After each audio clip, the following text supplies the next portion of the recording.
the Equity and Student Achievement Committee of the Whole. I'm Commissioner Simmons, and I'll be chairing the meeting this evening. We're going to call the meeting to order at this time, and I'm going to start by reading our board goals. I'm going to give a high-level overview, actually, of the board goals, and there's 4 key goals that I want to touch on, and that is increasing the percentage of students in grades 3 through 8 who are proficient in the New York State ELA assessment, all students reading by 3rd grade, increasing the percentage of students proficient on the 3rd grade in New York State ELA, increasing the percentage of students in grades 3 through 8 who are proficient on the New York State math assessment, and number 4, increasing the number of students earning 5 or more credits in the 9th grade. Again, that's a high-level overview. The specifics are outlined in our board goals, and so I'd ask that the viewing audience take the liberty to read those further. We have a speakers agenda. There are no speakers actually listed on the list for this evening.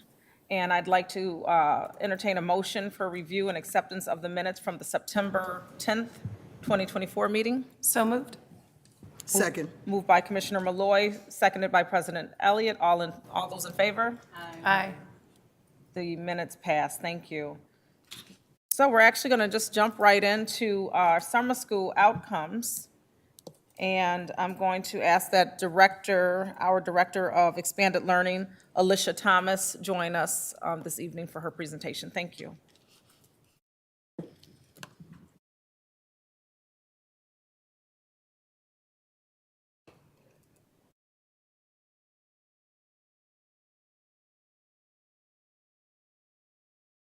Good evening, President Elliott, Vice President LeBron, Interim Superintendent Demario Strickland, and staff and colleagues and everyone else on the board.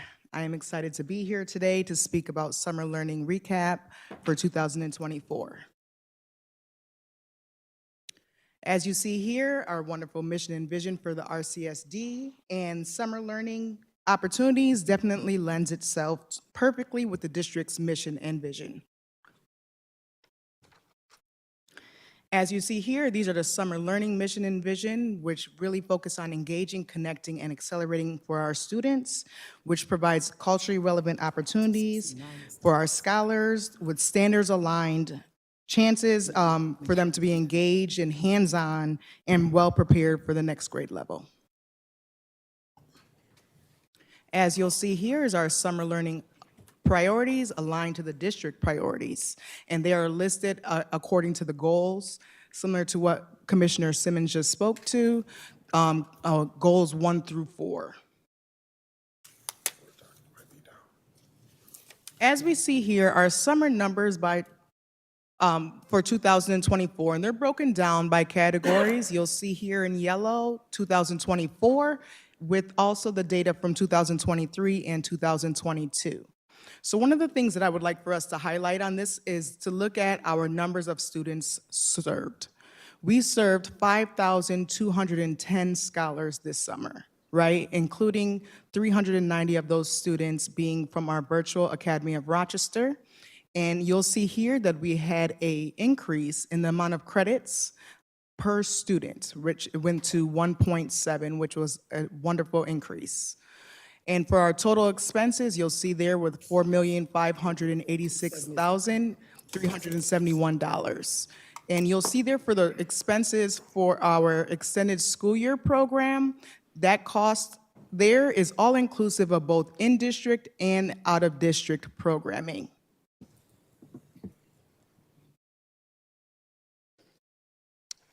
So we'll jump right into our wonderful programs that we had this summer. Before I start, I want to let everyone know that we were able to get all of our curriculum created by our executive content directors. So that was a wonderful change and shift this summer to really allow all of our scholars to have the same curriculum throughout all of our programs. So the first one here is our Rock Explorers program. This program allowed our students to learn about their cultures through the Who I Am curriculum. And they were engaged in hands-on activities as well as writing and math throughout the program, really focused in on who the students are. And as you see here, some survey data. Because they were in this program, they received a survey regarding how they felt about the curriculum. And you'll see there, a nice highlight is that 85% of our students found that the curriculum was very interesting, and 75% stated that the content made them think, right? And we're really trying to get our students, as we know, to be critical thinkers. So for 75% of our scholars to say that, it was a great number increase for that. Here we have our Rock Achieve program. This was our bridge program. This was the first year that we offered this program. This program was really for our students to bridge between 1 to 4 core classes. This program was also integrated with our sports and arts program, which allowed our scholars the opportunity up to 2 classes to be able to have a sports component and a arts component integrated. Students had the opportunity to go to things such as e-gaming outside of the program, as well as the opportunity to swim once a week. I want to also highlight on that slide and at this program, because this was the Monroe High School program, we had the Rock City Players there, right? Where the Rock City Players had about 80 students that they were serving, and our scholars were able to do the Junior Newsies performance, which was outstanding. The students also had the opportunity to learn about New York City as they were working towards their performance.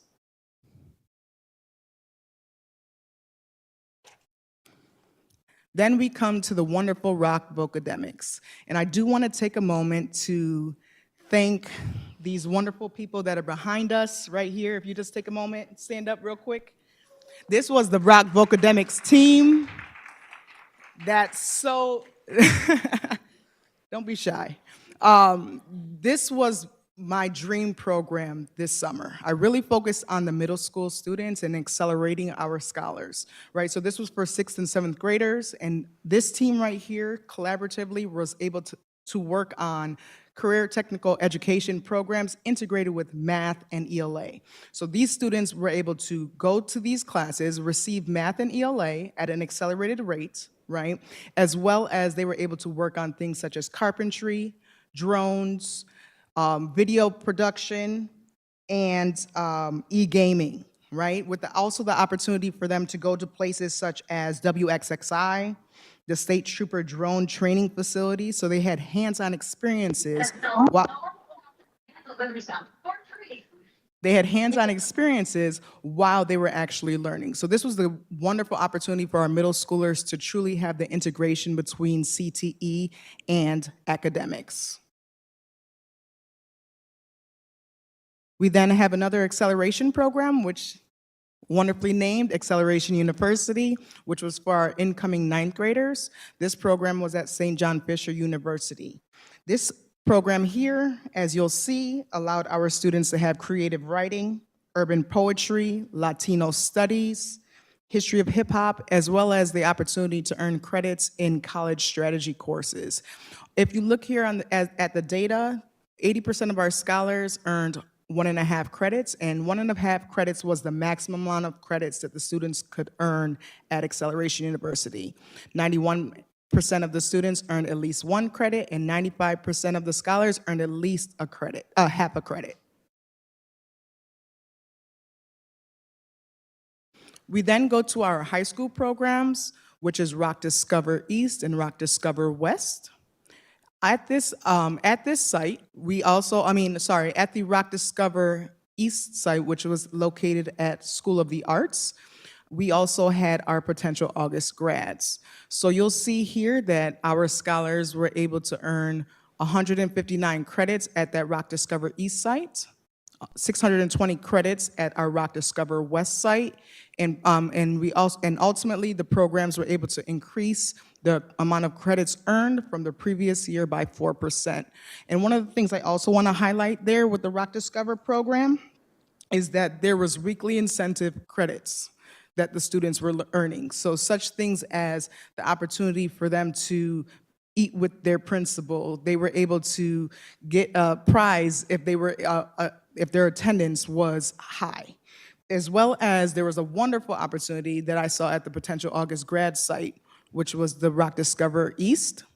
the students were offered a VIP wristband, right? So this VIP wristband allowed the students to truly feel as though they were the top notch in the building. So understanding that, yes, you're here for summer, right? But you really had that opportunity to grow. And you had that opportunity to feel as though I'm about to cross that stage. And that was a really big highlight for our potential August grads. And they also got to have donuts with the interim superintendent. So that was definitely something else that was highlighted throughout the summer for our Rock Discover program.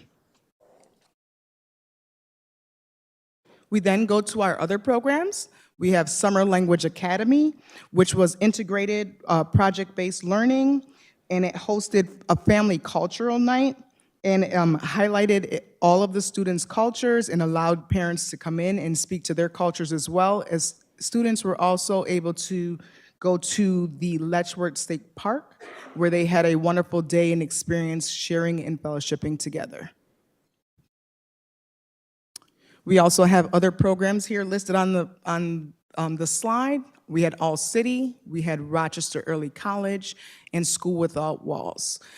All of the programs were able to increase their amount of credits earned from the previous year. As you see there, School Without Walls earned 39 credits, All City earned 16 and a half, and Rochester Early College earned 138 credits, 138 and a half credits during the program. Again, all of those programs for high school are 6 weeks long. And additional programs here we have, these are a mix of middle and high school programs. We had our East Lower program and our P-TECH Summer Bridge program, as well as our Youth and Justice programs. When you are looking at the program cost, please be aware that for Youth and Justice, due to the fluctuation in the amount of students who attend, there's an actual total cost of the program, and it's not broken down for cost per student. Then we have our wonderful extended school year program. This program is really focused on providing our students with that regress over breaks on an individualized educational plan and took 20 to 40 days in order to recoup their goals. This is who this program is geared towards. So in other words, it's also focused on students who have 12-month IEPs. They work on skills such as daily living, cooking, hygiene, self-help, and independent living tasks. And 84% of the students who attended this program were actually able to maintain and or achieve their goals while they were in the summer learning program.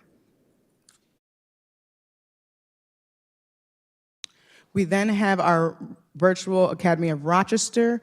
This program is integrated within all of our high school programs. You'll see there that they're listed. They are at Rock Discover at Soda, Edison, All City High, as well as there was a fully remote program option. So of the students that graduated this summer, 69 of them, of the 136, were taking Virtual Academy of Rochester courses, and 27 of the students that attended Bridge Week, at the end of the program, they were able to have 12 of those students graduate. So that is an amazing look at in terms of having that extra 3 days and how 8.8% of those students were able to be accounted for as a part of the potential August grads.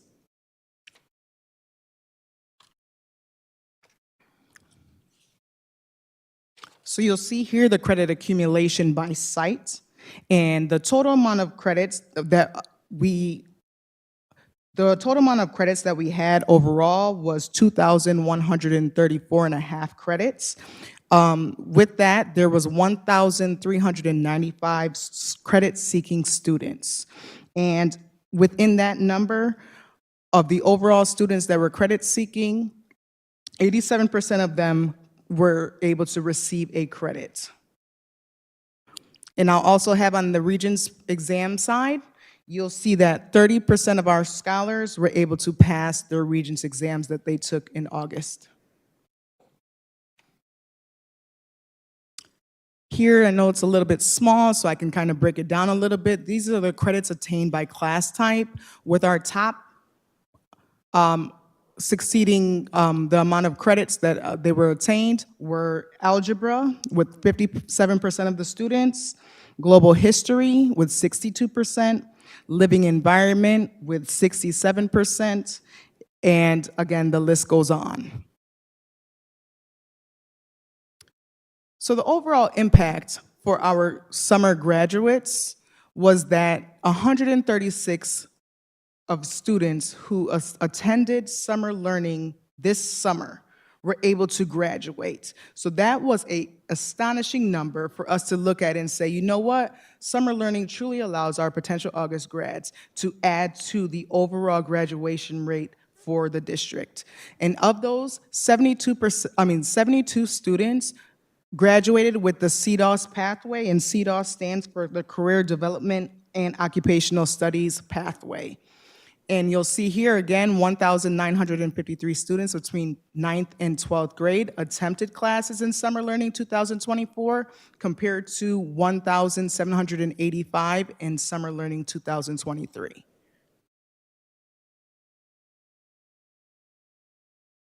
So we get into a bit of the survey data. This is just a brief snapshot at the surveys that were presented to our scholars and parents and faculty throughout the entire summer process. There were different surveys, including story collection, as well as individualized program feedback forms.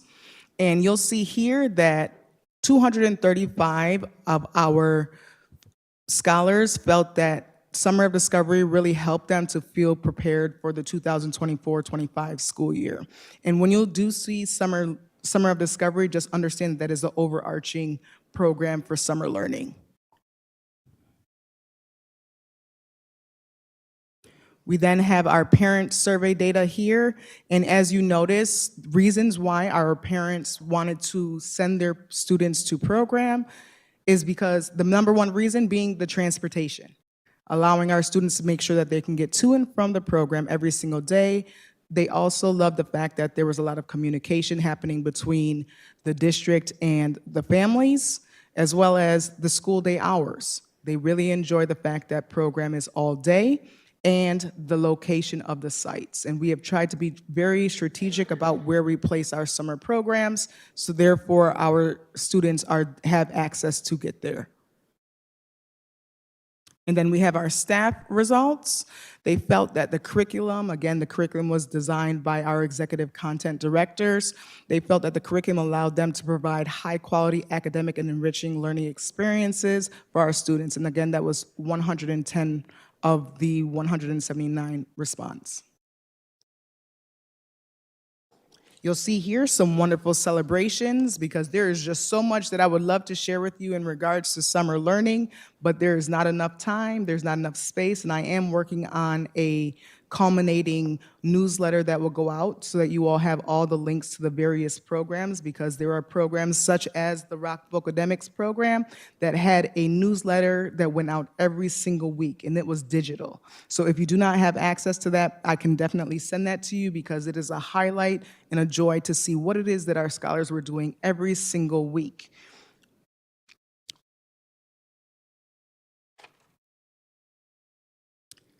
Here we have, what are our next steps? So the first one being, again, we just want to look at, based on the data and analysis, we will look into different ways of enrollment and allow it to be earlier. I know that's something that I worked on this past year, but there were a few hiccups that didn't allow me to do that earlier, but I definitely want to strive to make sure that we are enrolling our students and recruiting our students much earlier in the process and making sure that we are bringing parents back into the fold. So therefore, last year, I know that it was a little bit different. 2023-24 in terms of the parents enrolling our scholars. And this year we did it more on the school level. So it's going to be a mix of both so that therefore all stakeholders are definitely at the table and understanding what it is that's going to happen throughout the summer process. We also are going to look at pre-registration, which includes allows the students who were attending the programs for the last 1 to 2 years consecutively who would like to return to be able to have the opportunity to register first. Because again, we are working to see that we are increasing our attendance goals, and that is something that we want to make sure that we're including the students who truly want to attend and making sure that they are at the forefront. The next one we have there is to meet with the school administrators. I definitely want to have their involvement throughout the process. I want them to be able to look at the data, to be able to see what happened in summer learning, because I know oftentimes there's a disconnect, right? So we say, oh, summer learning's here, but I want them to be able to be throughout the process and say, how can we make this work? What can we do? How can we work together? And this kind of goes with my third goal as well, so I'll speak to both of them. We want to have that continuity. So whatever we're doing in out of school time, we want to make sure that there's a continuation. We want to make sure that our scholars are able to say, I'm here, if it's an after school program or if it's a Saturday program, I'm here for credit recovery. But we want to really get our students to say, how can I get that on a Saturday? How can I get that during the school year so that when it comes down to summer learning, we can change our trajectory to make sure that we are working and moving from remediation focus to really focus on really having that acceleration opportunity like we were having in those vocademics and those acceleration sites. And then we have here, we also have the streaming, like I said before, the streamlining of the processes, and I'm working towards that right now, as well as having the Regents Prep opportunities for our scholars in the Saturday programs. And the last goal there is to really make sure that we are reinforcing the expectations of summer learning to ensure that all scholars are provided with the highest quality instruction and tools to be successful in their future.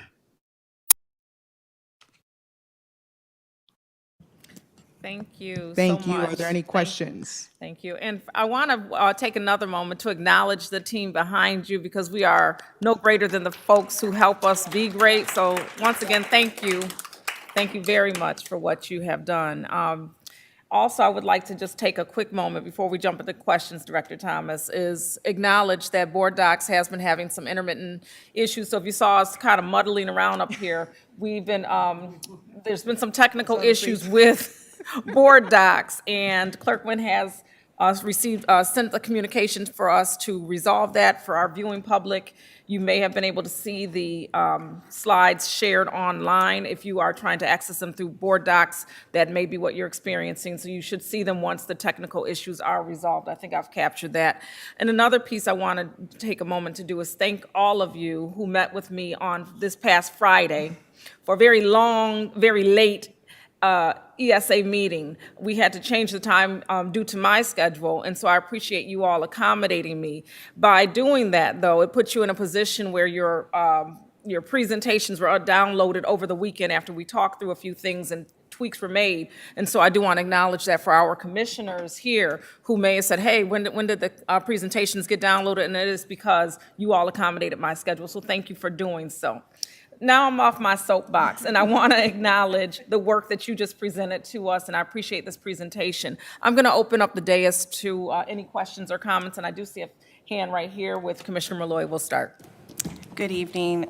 Director Thomas, thank you so much for the presentation. It's really nice to see all the bright spots from the summer. And I want to say thank you, not only to you and to your staff, but all of the invitations that board members were getting throughout the summer. And although I had a really busy summer, so I wasn't able to attend, keep sending those out. I really appreciated that as a board member, so thank you. I really love what I'm seeing up here, and I notice much better attendance at those accelerated programs. So certainly, that's something we'll probably continue doing. Was just a little concerned at some of the sites. It looked like we had about a 50%, 55% attendance rate. And so I am curious to know what impact that has had on those students and their individual outcomes. That's not something that can be answered tonight, but that's the type of information that I'd love to see. Are we keeping track of which students did not end up attending? And more importantly, I'd love to know why those students weren't able to attend. Were there barriers in just getting there? What supports do we have in place to ensure that all students can take advantage of summer learning opportunities? But again, thank you so much for all the work that you do and for the presentation. It looks like especially the credit-bearing courses for our high schoolers. Great opportunities for our kids to make it to the finish line and graduate and get those Regents exams out of the way. So thank you. Thank you. Thank you, Commissioner Malloy. I see Commissioner Griffin's hand. I want to say thank you to the wonderful work that you guys do collectively together. I was able to attend the one over at the MCC campus. I think you've done a great job. I've heard a lot about you over the summer and your initiatives to work and make us go into the right direction. So I want to applaud you all for that. I have a couple of concerns, and I'm sure that you can address them because you seem like you're very detailed and you do provide data. So I want to know what CDOS programs are available currently in the district. And for the purpose of when you say CDOS, can you just make sure you use the acronym openly for the public? And then I think that's a superintendent.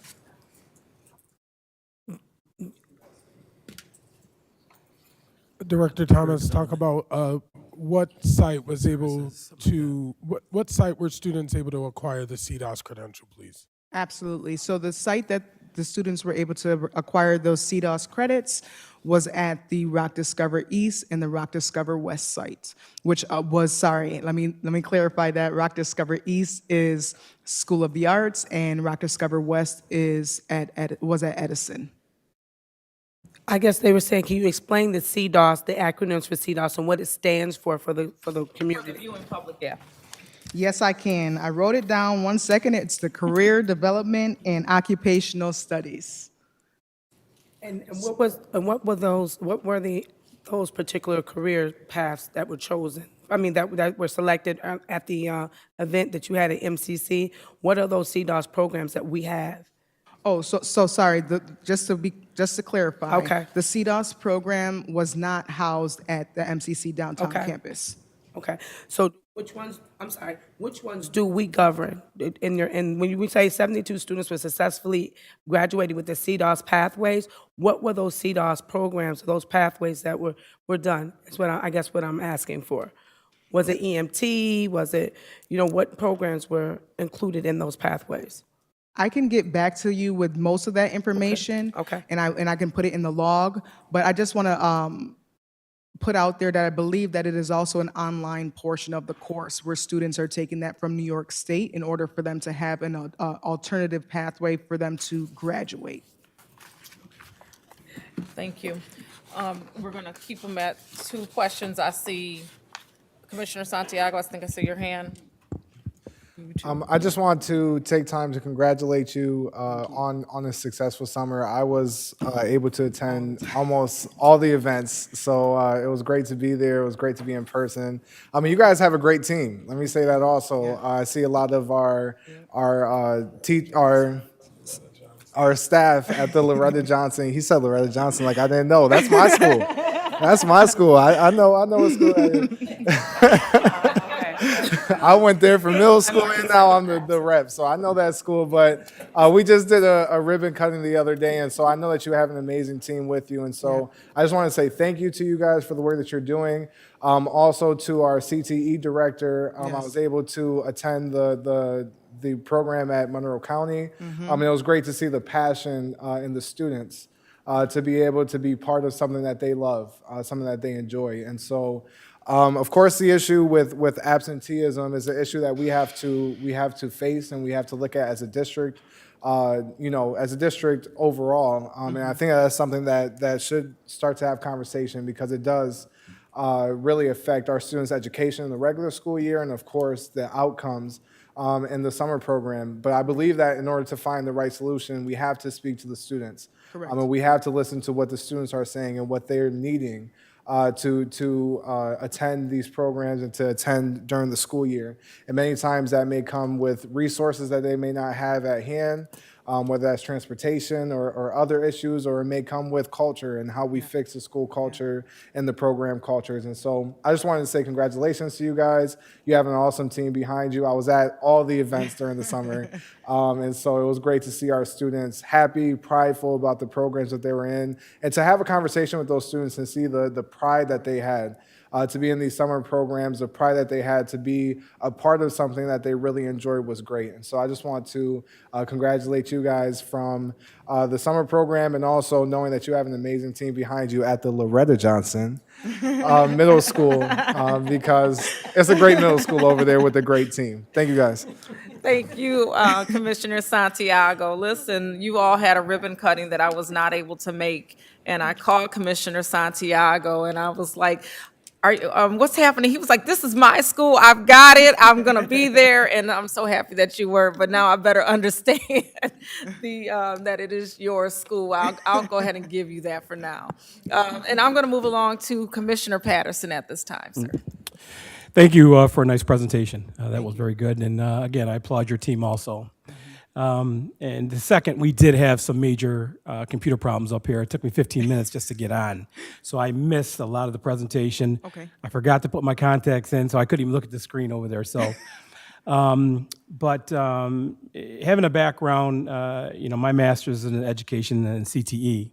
So, and the Career Pathways of Public Safety program, I helped did build the criminal justice portion of that. So I'm very interested in, where the Career Pathways of Public Safety program is, police, fire, EMS, and 911. So if yourself or the director wants to respond to that, where you guys are, just to let us know when that's going to be totally up and running. City support, are they still supporting us or not? Where we are with that program. Okay, I would actually like to have, between the director, if that's okay, can we put it in the log? Let's just let me intervene. Sorry. Thank you, Commissioner Patterson, for your question. Definitely a great question, considering that's a program we really want to see Right. some true success out of the partnership with the city, and getting our students directly into those pathways. That was not a part of the summer initiative. Okay, all right. Thank But regardless, because it is a good question, we can add it to the board log. Yep. And we will be sure that our teaching and learning department gets you the responses to those questions. Again, when I'm wrong, I like to apologize. So if that wasn't part of summer learning, you're not reporting on that, I sincerely apologize. No worries, thank you for that. Yes. Thank you, Commissioner Patterson. We're going to move into the middle here. We have President Elliott. Yes, thank you. And I will. I would also concur with my colleagues about the program. And this question is to the superintendent more than directly to you. And it's on page 17, the classes that our students took. And so looks like there's a problem in our district with algebra. Looks like there's a problem in our district with global history, with a number of things, but also looks like, I'll just take the top three of living environment. And so what can we do during the school year that will reduce the need for our students to go to summer school with those particular courses? And I'll just give you some historical background about global history. At one point, when I first got here back in 2006, somewhere around there, they had not been offering global history during the school year. You had to take it during the summer. So what are we gonna, there's some issues here, and how can we look at reducing the number of students who have to take these courses during the summer? First and foremost, that's an amazing student outcomes governance question. Yes, no, it is. So as you see, a lot of our students obtain the algebra credit over the summer, it is a great thing. I will say that throughout New York State, in particular, the Big Five, we all have seen almost a 10% dip in the number of students passing Algebra 1 throughout New York State. So to mitigate that situation, we now have our ninth graders taking a math lab that's in conjunction with their algebra class so that they get that extra time on task to be able to prepare for the algebra exam that happens at the end of the school year. As for global, Global studies is offered during the school year. However, as you triangulate the data, you look at what's happening in classrooms, you look at what's happening on the exams, and you gather that feedback. We notice that our students are not writing, and we need them to write on those exams and answer those document questions and things of that nature so that they actually can get a passing score of 65. But ultimately, that is where we have to put our ducks in a row, making sure that our students are taking that math class that's aligned to algebra to actually be successful at the end of the year, and as well as really beefing up the writing that we need our students to do each and every single day, not just some days, but every single day, that standards align to ensure that we don't have to offer so many over the summer. But here I'm pleased that the summer did support what we were able to acquire. But that was a fantastic question. Thank you. Well, thank you. Yes, And then yes. there was a question, this does go to you, about attempted, what is the language? That are you, attempted classes on page 18. What does that mean, attempted? So that third bullet there, Yes. So that means that they sat for the class. did they finish it, class? They did, those are the students that sat for the class and finished the class, yes.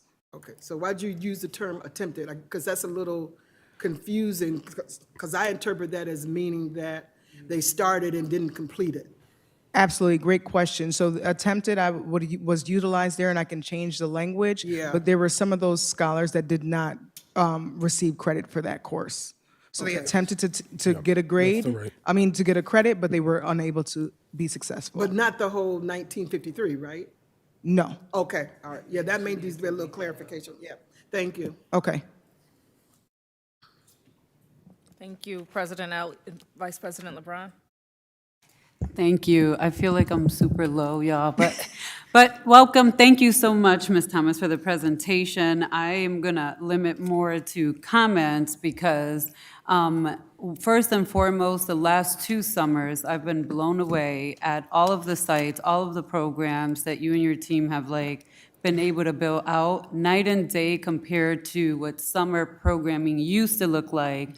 And I do feel like our students are getting the very best over the last 2 summers. I can speak and attest to those two. I don't, it's not to belittle anyone else before you or how summer programming was and so forth, but I just want to also uplift that there is a correlation to the funding.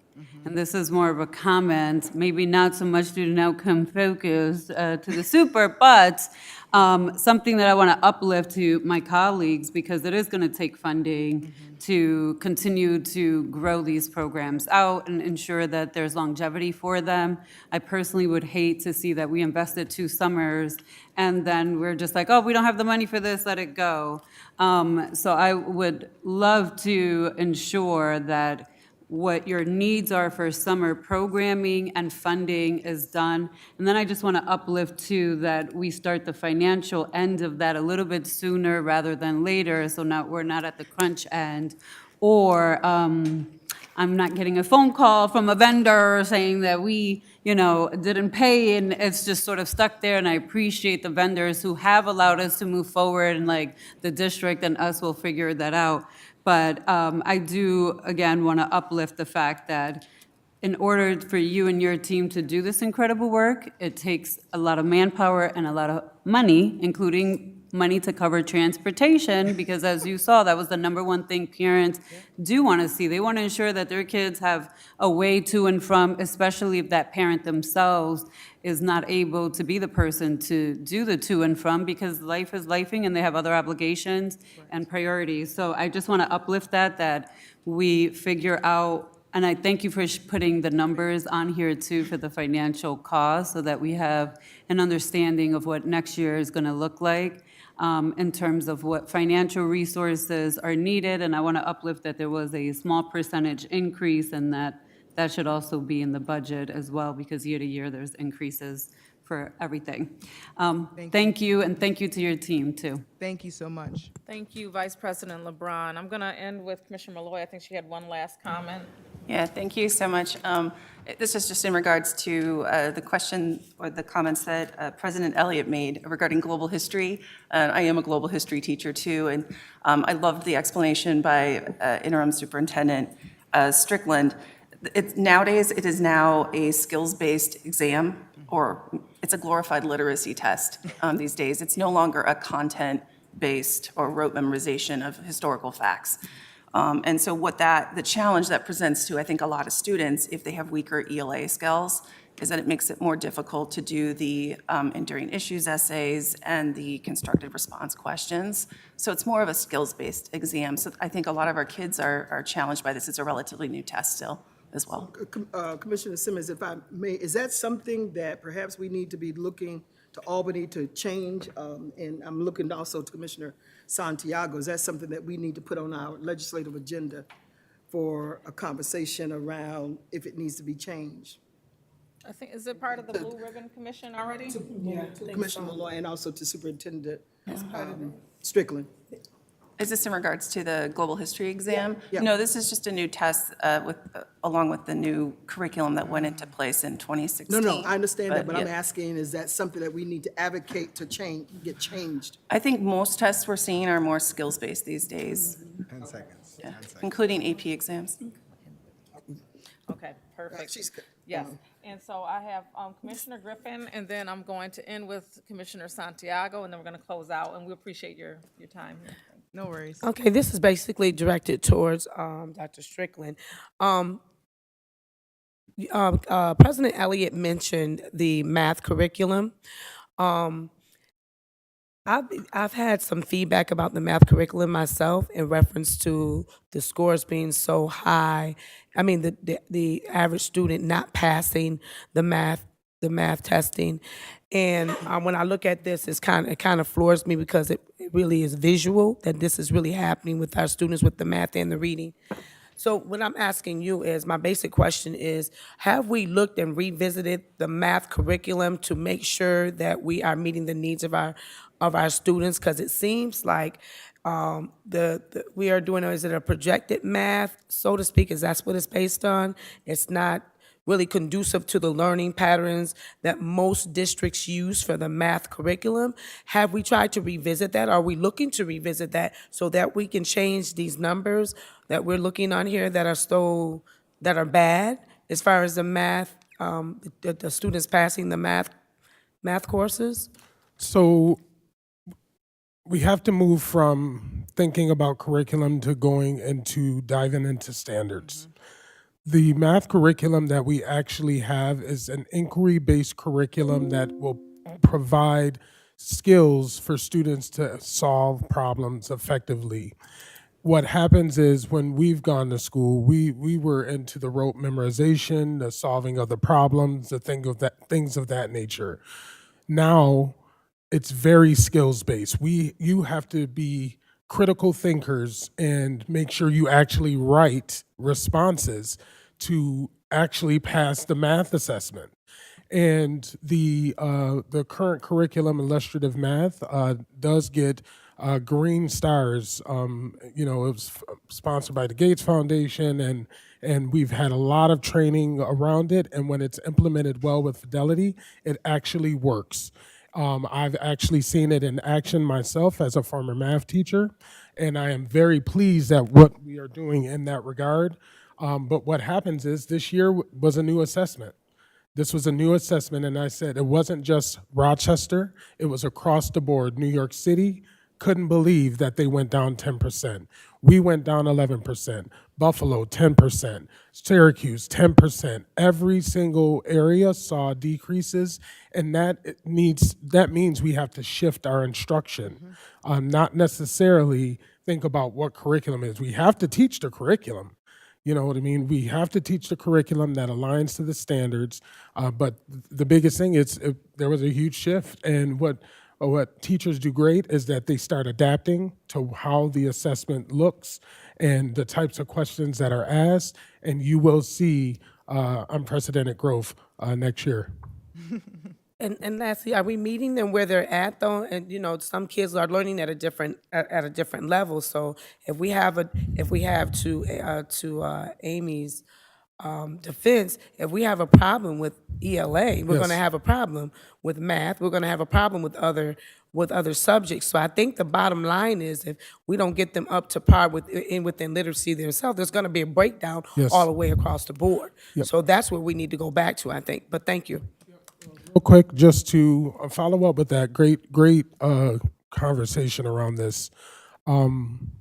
During the math class, that's where we need students to be learning at grade level. We need students to learn ninth grade math during ninth grade math time. And often we are doing the things trying to catch up. That's why we have the math lab.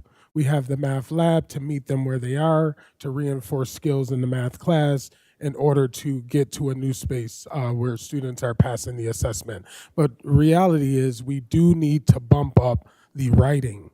The students don't think that they have to write in math. I'm here to tell you, everyone, you have to write in math. You have to write in math in order to be successful on the math exam, and we just have to shift our practices to know that there's going to be writing required, and it's more critical thinking that needs to happen now. Thank you, Commissioner Griffin. Thank you, Superintendent. And I love what you said about acknowledging the foundation of ELA, because I've said for a long time is that all of these pieces are literacy. When you look at science, math, anything, the foundation of all subjects, of all learning is literacy. And so when we begin to understand learning as a whole versus compartmentalizing all of it, you'll understand how to approach it. I do want to move forward with Commissioner Santiago, and then we're really going to close after that. No worries, no worries. Psych, right? Commissioner Santiago. Yeah, I just wanted to second what Vice President LeBron was saying regarding funding to the summer programs. It is important, to continue the funding and ensuring that we're supporting these summer programs. It also supports our fourth board goal with encouraging our middle schoolers to get credits before high school to achieve 5 or more credits by the end of ninth grade. And so that'll be a support to our board goals, and I'm hoping that we can continue funding these summer programs because they are helping our students. Thank you. Very true. Thank you so very much. Director Thomas, thank you again this evening for your time. Thank you so much. Okay.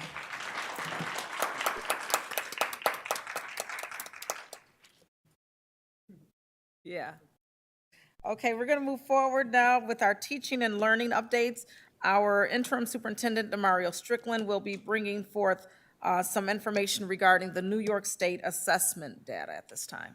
Good evening, President Elliott, Vice President LeBron, Chairwoman Simmons, commissioners, staff, students, and the City of Rochester community. I am Demario Strickland, the interim superintendent of the Rochester City School District, here to provide you some updates around our 2023-2024 New York State grades 3 through 8 math and ELA assessments.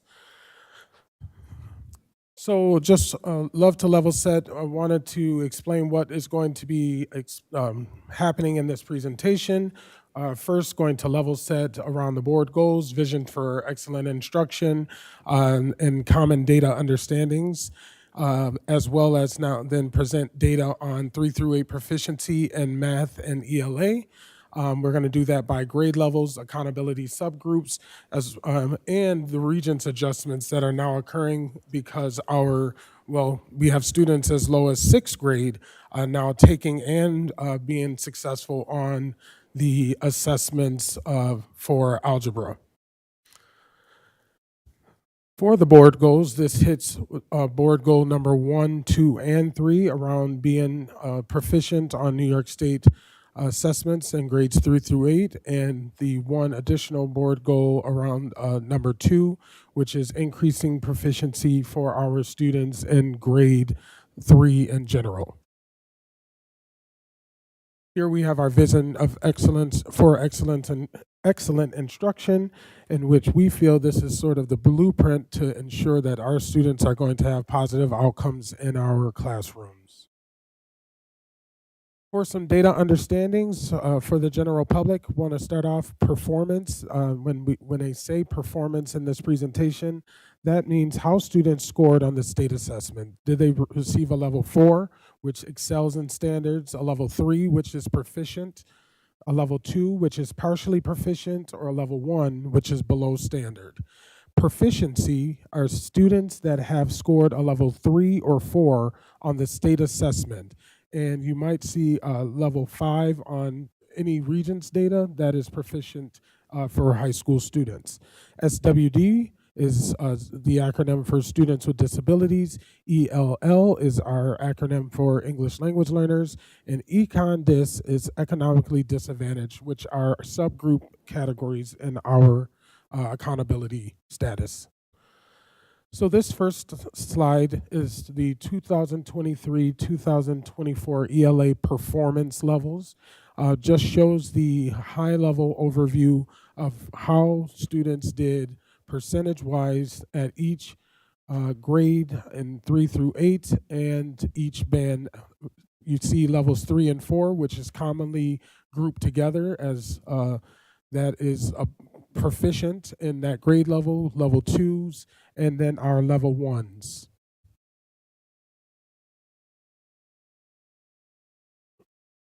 One of the things that I always have liked to do is to see how are our students doing from one year to the next, simply.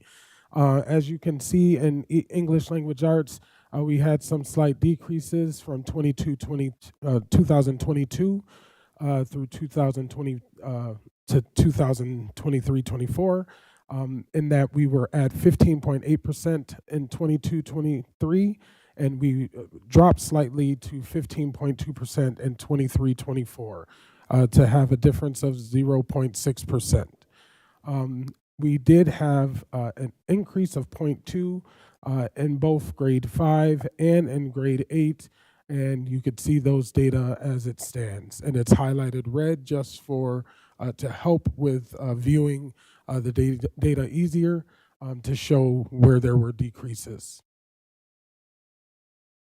This next slide, slide number 8, shows how cohort students are doing from one year to the next. So if you look for grades 3 and 2022-23, they scored at 15% proficient. And then in 2023-24, they are now 4th graders, and they scored at 12.8%. So we looked and we see that we lost 2.2% of proficiency from one year to the next. We don't want to see drops. No one wants to see drops, but it's good to follow the cohort to start examining trends, examining potential concerns that we may have with a group. A group that we are particularly looking for are those groups, those students that were in 4th grade, during the 2020-2021 school year. They are now assessment age range, and in particular, the students in the 3, 4, 5 range are students in particular to watch for, as those are the individuals that had different experiences online when they needed to learn how to read and do math. We see the ELA proficiency by accountability subgroups by the year. And again, we're just tracking our subgroups and their populations. We see that there was an increase of 1.7% in our white population from 2022-23 to 23-24, and there were decreases in the other areas, in the other sub or accountability groups, with our Asians, our Black students, Hispanic students with disabilities, our Ls, and our economically disadvantaged students. This here is looking at the ELA performance levels by year, by grade, from 2020 through 2024.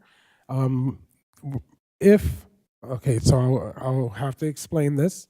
In the level 1 column, you see that in 22-23 school year, we were at 60.1% of our students scoring at level 1s. The next column is red, Because that number increased, that means that we had a higher number of students that were scoring at level 1 than the previous year.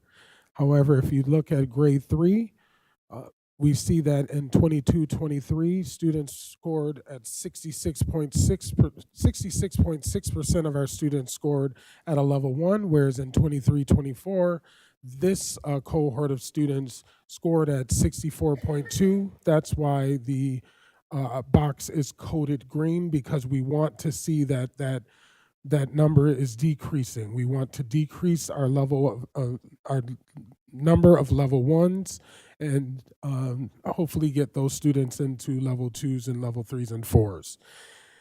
If you look at the level 2 column, the reason why going from 24.1% in 22-23 to 22.2% is coded red is because we had an increase in the amount of students that scored at a level 1 in 23-24. So that number cannot go green unless the level 1 decreases.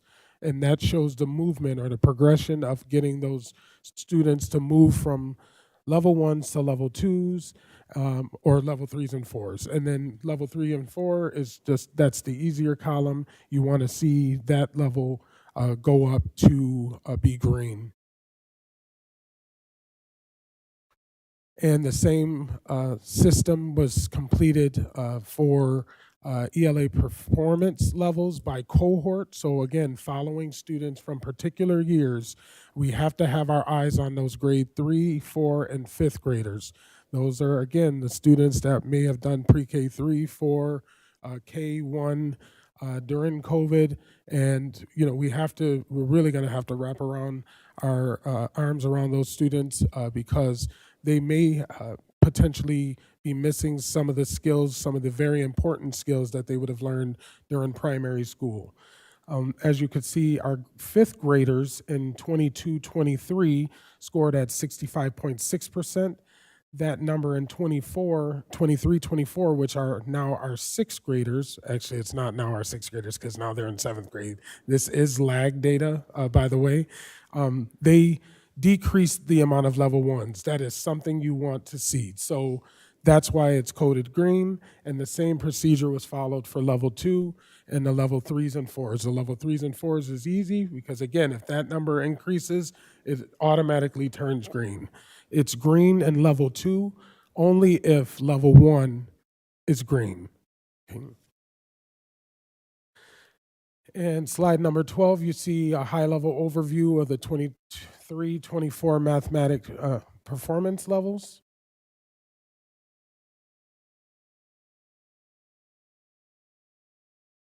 Slide number 13, you see the math proficiency by grade, by year.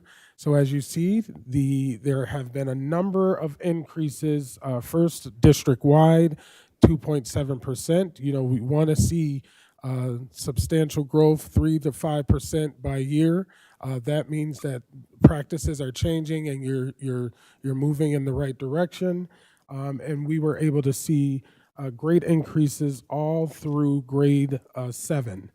Grade 8 did decrease by 0.1%, but I do want to explain that those are generally not counting students that are enrolled in algebra. Okay, so the fact that we have 3.7%, yes, there's a decrease, but those students do not include the students that have taken algebra. They do not sit for the 8th grade math exam. And then looking across cohort, again, same concerns around our 3, 4th, and 5th graders. We saw some decreases, but we did see an increase in the amount of students that were in 5th grade in 22-23 from 11.3%, and they increased 4.2% in the 23-24 school year, as well as an increase from 6th graders in 22-23 to 23-24. They increased 3.8%. Okay. And math proficiency by accountability subgroups, this is what the exact slide we want to see. You want to see all green students increasing from one year to the next. That tells us that our teachers are teaching to the standards in a better aligned to the standards with their instruction. Also, that gives a important emphasis that our curriculum is hitting hitting the nail on the head, and that all of our students are seeing some opportunities for growth.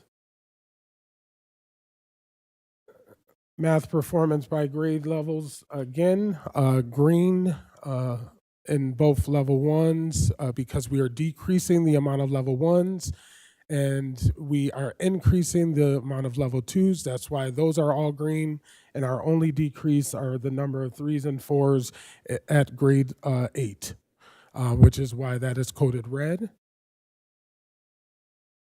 And then looking across cohorts, again, those third, fifth, and sixth, the third, fourth, and fifth grade students.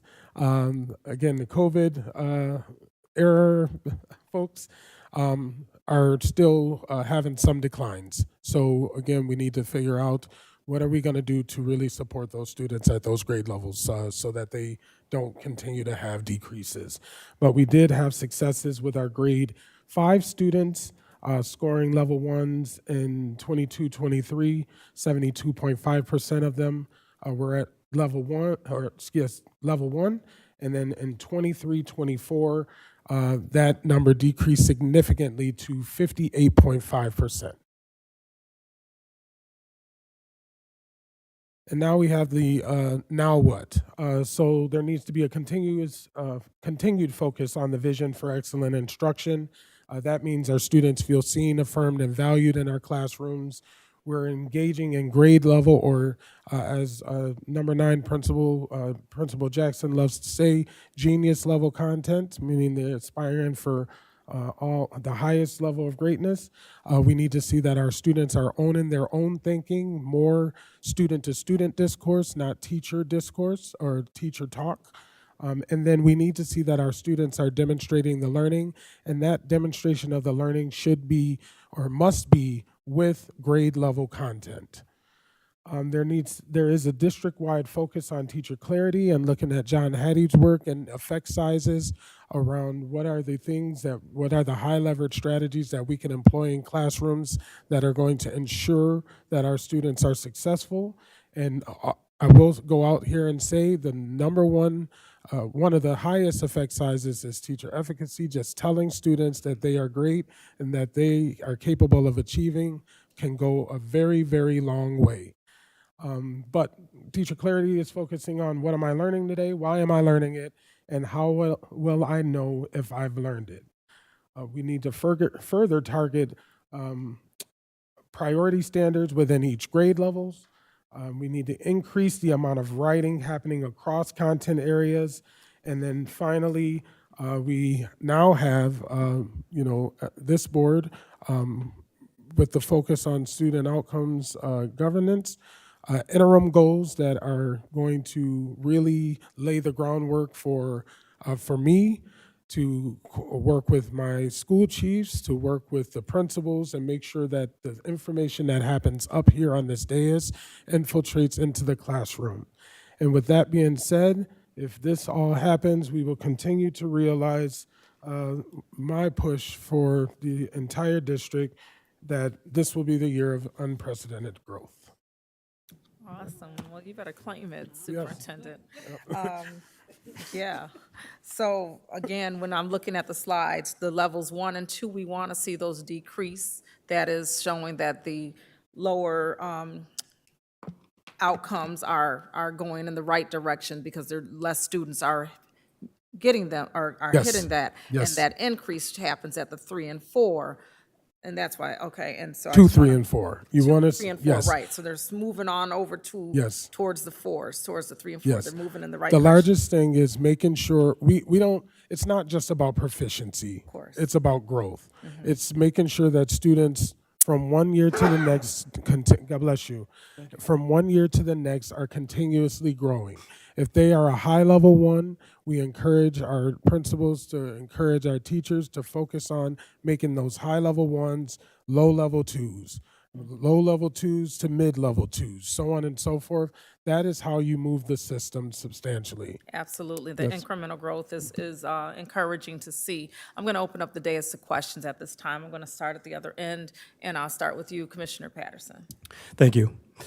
Thank you for a good, great presentation. For me personally, the bar graph, well, let me go back. Slide 4, let me see.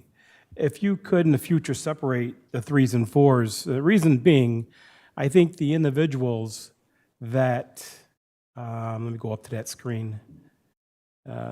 Individuals that excels in the standards, I like to see that percentage, of those individuals and give them credit for exceeding the standards.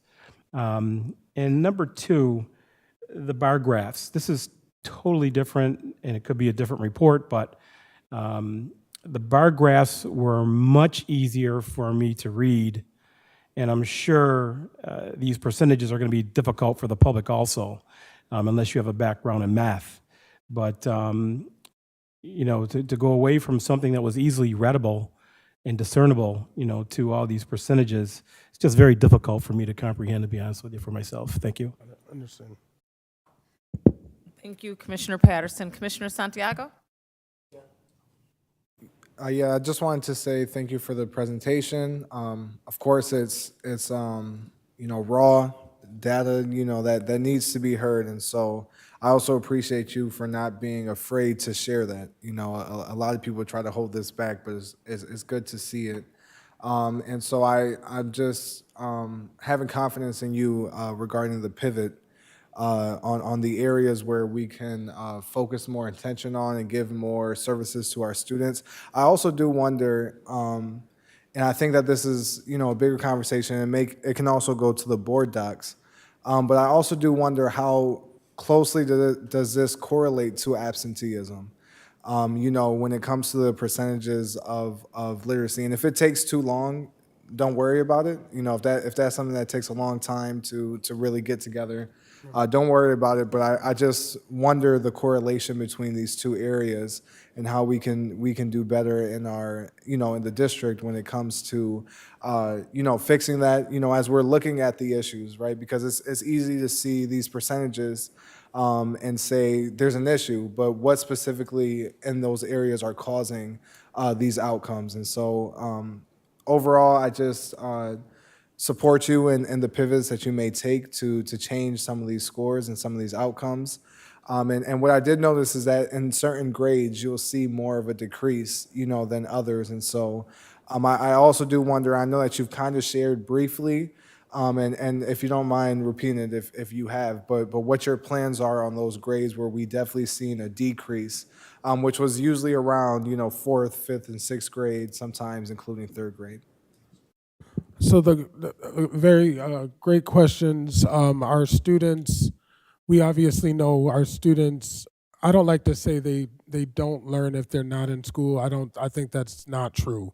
I do think there's learning happening all the time. We just know that when they come to school to learn, we're able to provide them that standards-based instruction in order to meet these rigorous outcomes at the end of the year.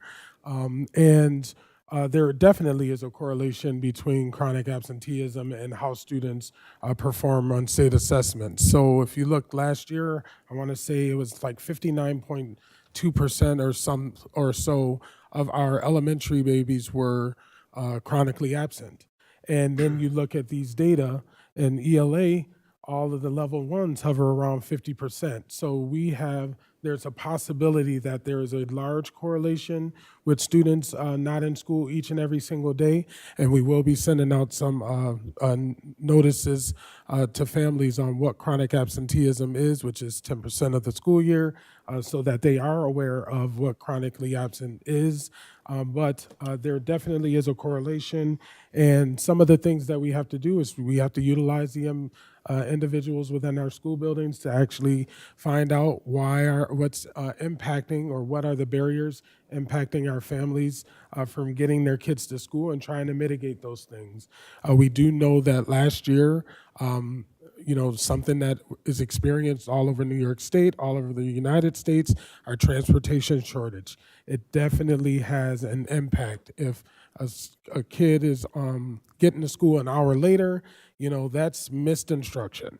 And we only can make up so much time, but definitely just analyzing the specific groups and pouring in resources, in particular the 4, 5, 6 area range, because those students were learning to read on a computer online. We need to really just bring those folks to the forefront and further develop strategy. Yeah, and I fully agree with that, and it's great to hear your plan forward. And I think it is important that we're getting feedback from the students and also the parents on what's the cause of the absenteeism. And so looking forward to how that may roll out. Thank you, Commissioner Santiago. President Elliott? Thank you, Chairwoman Simmons. So a couple of questions. One is that with these numbers here, how does these numbers impact our goals? Is this the beginning of our board goals, or should we be including these numbers as the beginning of what we're trying to achieve? So am I interpreting this correctly? 23, 24 is where we are beginning in terms of the board goals from September 2023 to 40% in 2028. So here's the slight conundrum. Okay. The board goals came out and were accepted by you all, and we did not finish our strategic plan until the spring of the school year. Okay. So our baseline numbers are actually found in the 2022-2023 columns. Those are the baseline numbers that were used. So in a sense, the strategic plan we're a year behind. We have to catch up. I presented the 2023-24 goals and said how we were, were we on track for meeting those goals and outcomes, and we were not. We had some decreases, and so in a sense, we have a lot more ground to make up, and I'm gonna say we have to keep it there, because we can't go back. The reality is, and I was just talking to our staff today, I wish we could say 100%, but we know that's it's not realistic. It's not attainable at this time. However, our new goal of 23% or 24% is more attainable. So we're just gonna keep it there, and then at the end of this year, with all the different inputs that we are putting, that we are using to create a strategy to meet the goals, we then can determine if these goals are really smart and if we need to slightly adjust. So I might not have answered, and I apologize if I'm a little off. Yeah, you were clear. Okay. And then my next question is Yes. probably a little controversial, but that's what I do. So I'm looking at the slide 9, and I'm always concerned that in a district where it's predominantly students of color, that white students end up excelling far greater than the students of color. Part of that, to me, has to do with that the curriculum is more Eurocentric based, or bent, I should say.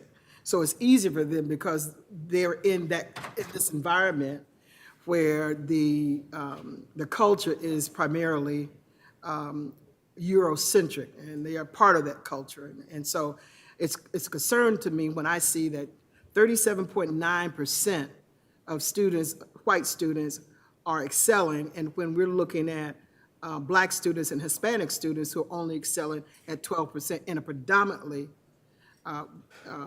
Black and Hispanic district. Yes. Now, I would also argue, I'm a little concerned about the numbers, and let me tell you why. Because in every kind of locality or venue, Asian students always exceed white students, right? Because they understand time on task. And so so I'm concerned about even Asian students that are not excelling here, because that normally is what happens. In fact, I remember years ago watching a 60-minute story where the universities were, because the Asian students were excelling so, universities were trying to include sports as a way in which to ensure that white students were excelling, because Asians were not taking sports. And that goes back years ago. So I'm just concerned when I see this number, then what do we do? How do white students excel? And I'm sure that that population is less than 10%, and Black and Hispanic students are not excelling. So I'm questioning that data. I question it not only from the perspective that Asian students are at 22.7%, and white students are at 37.9%, and usually Asian students have excelled even above whites. Thank you. Thank you, President Elliott. Vice President LeBron? Trying to get oh, there we go.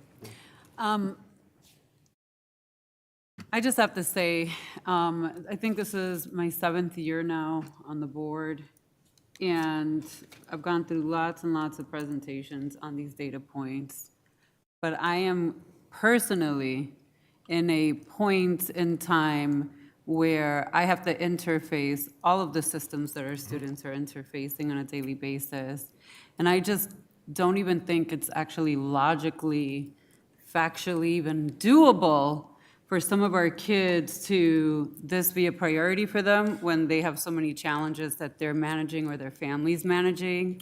And I'll give an example.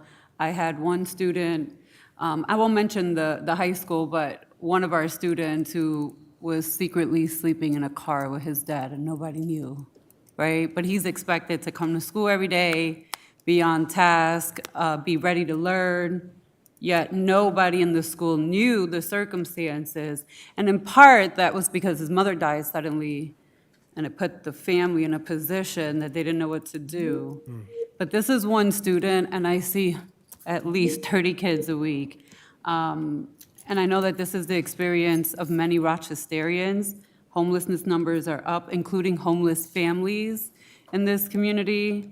And challenges of just trying to live life and manage where the economy is at. Even the working poor can't maintain. Rents are going up. There's no housing across Rochester that's affordable for most families.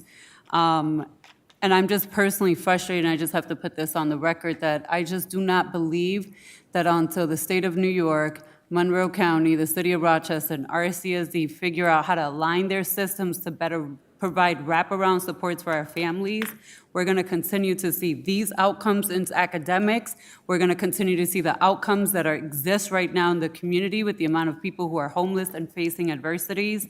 And it just frustrates me that we spend so much money at tables to talk about solutions and have these one-ons. Even a clinic for a kid isn't going to do anything if at the end of the day that kid still has to face homelessness with their family. And that is what a majority of our students are facing, an extreme amount of adversities. And I'll tell you, I survived a lot of stuff, and I'm very grateful. I feel like I'm a walking miracle. But it is a whole different world in 2024 out there. Nothing that I have even ever lived or experienced or seen at times. And I think that that is the reality. And I say that because over the course of 2025, it is my goal to start calling out all of the systems and how they're interfacing or lack interfacing. When we have students coming in, we want to talk about absenteeism.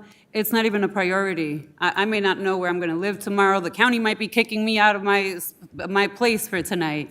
So all of these things are not in these silos happening. These are our children, our residents, whether the majority, all of them, live in the city or may be placed in the county, right? But that they control that system. And I just think until we figure out, and I know I've had these conversations with you too, because this year has been extremely eye-opening to a lot of things. But I think until there's better alignment, and I hate to say, like, we throw a resource at a student, that is not a wraparound. You put me up in a hotel for tonight, what happens tomorrow? You put my family up here for 5 days, what happens after 5 days? And I think until we have a real hard conversation with all the leaders of all these systems to say, hey, how can we better align these things? And I just want to give one last example, and I'm going to shut up off this rant because this is like something I'm struggling with personally, because I'm doing one job and then come here and I'm like, these don't align. You know, I've had some students who are homeless. Monroe County will place you in the suburbs in an Airbnb if there's no hotels available. Most of the time it is a hotel.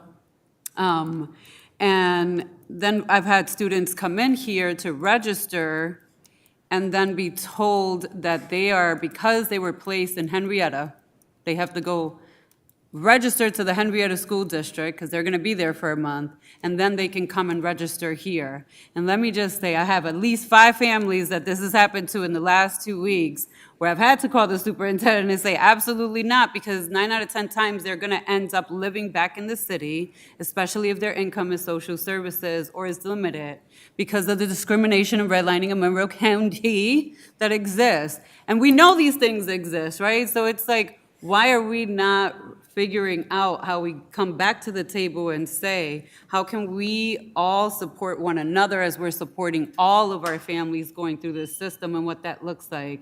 Because for me, I would imagine that if someone is placed at a shelter per se, right, we know that we have 15 kids there, can we identify some academic supports for those students in that shelter?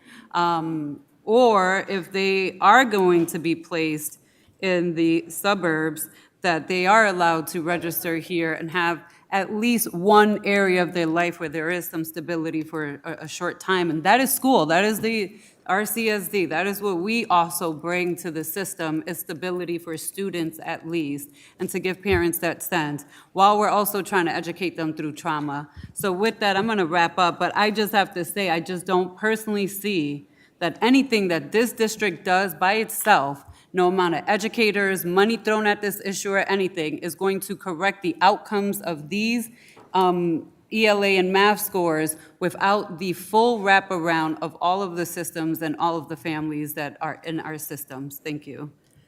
Thank you, Vice President LeBron. I'm going to move over to my left, and Commissioner Malloy.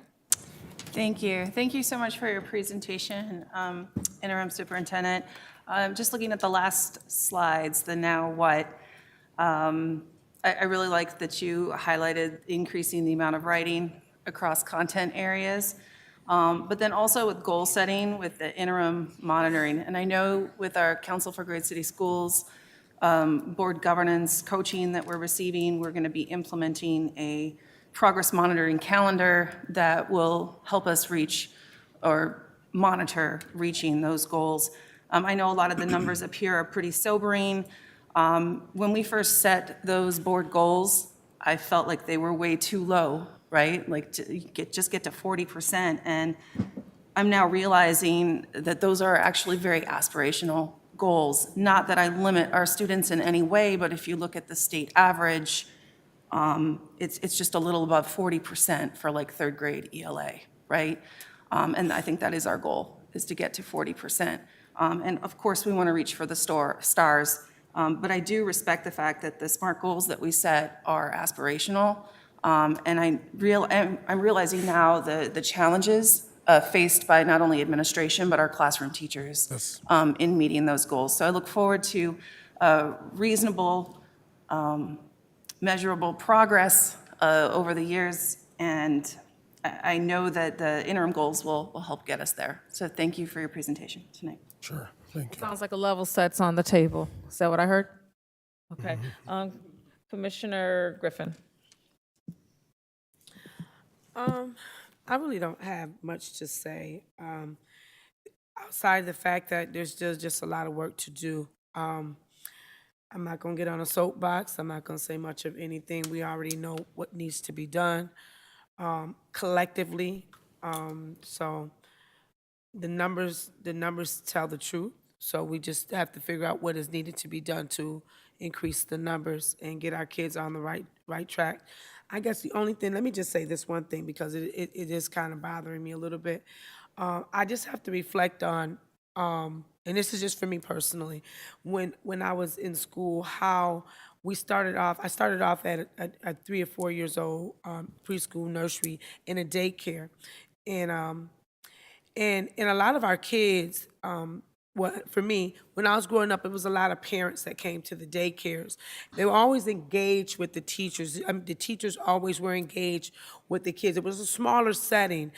We had a lot of teachers there. I can recall this. There was a school right there on North Plymouth that I attended, and a lot of the daycare providers or CBOs, a lot of them have really big engagement with the parents, and I think that what I see is that we have a lack thereof of focus, or the parents are not being engaged as much because they just drop off and then they leave. But in a district, in a CBO setting, we have more of an engagement, right? I think that with that being said, I think there's a loss of a lot of things. There's a loss of parent engagement when we have more of the kids trying to enroll them into our as 3-year-olds and 4-year-olds. I think that we have a teacher issue if we just left the CBOs and let them come into the schools. And this is relative to some of the things that President Elliott was saying. That's why I mentioned it. I think that if we concentrated and let the CBOs do what they're doing and concentrate on the other levels, I think that we would get more of a learning curve, because I know a lot of CBOs are able to teach the kids, and they have a strong structure and a strong relationship with the parents. So I think these numbers would increase. I think our parent engagement would increase, and as far as attendance, if we were not so engaged in the 3 and 4 and let them do it and then move up, because our teachers would be scattered. We would have more, we wouldn't have a teacher deficit, and all of those things play into these numbers that we see here. If you see like the 3rd grade, the 4th grade, all of that plays a role, because it's at the beginning that these things start. You start them at the beginning. If you come to here, you would see the shift and the change and the increase in everything that we do. If we concentrate on changing our narratives as far as the CBO and as far as the classroom enrollment for the district in those areas, as far as the 3 and 4-year-olds. So that's just something that I think that we should look at, and it would definitely be helpful to us and helpful for the parents, and to increase our numbers and parent engagement. Commissioner Griffin. Superintendent, did you want to touch on the nature of CBOs and how they correlate with the district, or? No? No, I mean, I guess I definitely understand. When you are 3 and 4 years old, your parent is more likely to be involved, because that's an action where, yes, no, your parent has to take you to school. Yeah, Your they're parent has to, like if we don't even look at chronic absenteeism as much in 3 and 4 in pre-kindergarten, because of the fact that much like a kid doesn't generally wake up and say, I'm not going to school. It's a parent action to get them there. I do want to acknowledge that CBOs, just like our district schools, do a great job, in particular at the early levels, trying to make sure that our students involved. The greatest piece that we have to improve are getting our students to understand those foundational skills, so that they learn how to read. So by the time they start taking those assessments at grade 3, they are able to actually read what's in front of them. We always have room for growth. We always, can acknowledge that. But I do, know that, I mean, even talking with President today, she saw some great examples of families involved, dropping their kids off, probably hugging and kissing them on their way to Freddie Thomas. Like, she's seeing that. So I think we just need to do a better job at, letting our families know what skills are at each grade level and making sure that our students are ready for each and every single day when they come into the schools and that's ready to learn. Okay, thank you. Before I go down, I'll go to you, President Elliott, and then we'll move back So, down. yeah, I wanted to just add to the conversation that Commissioner Griffin was saying. She is right in the sense that there are community-based organizations that are able to have the relationship with families, are able to connect most of those folk in those community-based organizations look like them. That makes a huge difference. They care about them in those CBOs. Not to say that they don't care about them in our district, but they're more kind of barriers and systems issues that we have in our district versus what they have in the community-based organizations. Now, I would argue capacity, because we don't have, in community-based organizations, there's not the space or the number of community-based organizations that that are needed in order to accommodate those 3- and 4-year-olds. So that's the issue. Oftentimes, we don't have there are not a lot of community-based organizations that are doing it. But you're right that I believe that those CBOs are preparing our students for elementary school. What happens is, and they are prepared, what happens is oftentimes is that once they get into school, something happens, because the data shows that at that age, they're geniuses. But once they get into school, their level of genius diminishes. And so there's something that happens from when they're young like that to as they age, and what happens that they don't want to be, that they're not learning. So I'll just leave it at that.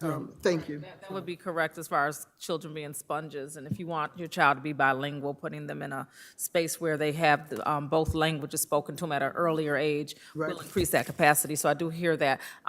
Superintendent? No, just real quick, Commissioner Griffin, I apologize for misunderstanding where you were going with your question, and I do understand what is being said. I guess I kind of got lost, and I should have asked for clarification.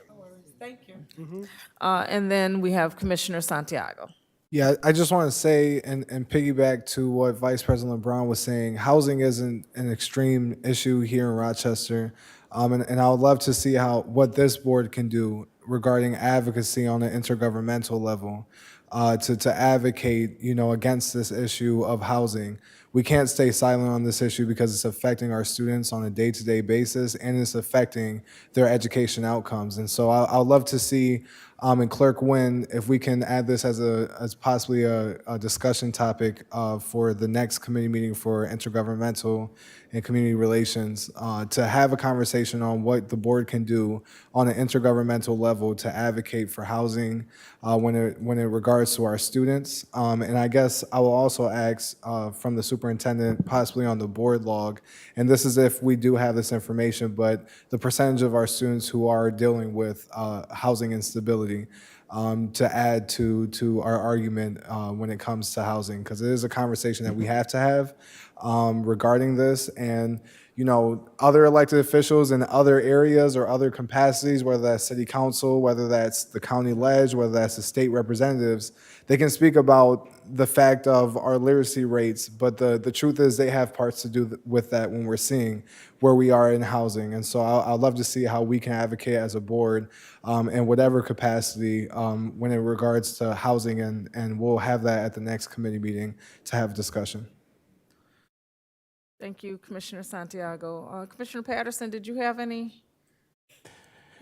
Yeah, the statement to make. Sometimes we sit up here as commissioners and, we hear things, or one of our colleagues says things that kind of disturbs us. And oftentimes we're quiet and we don't say anything.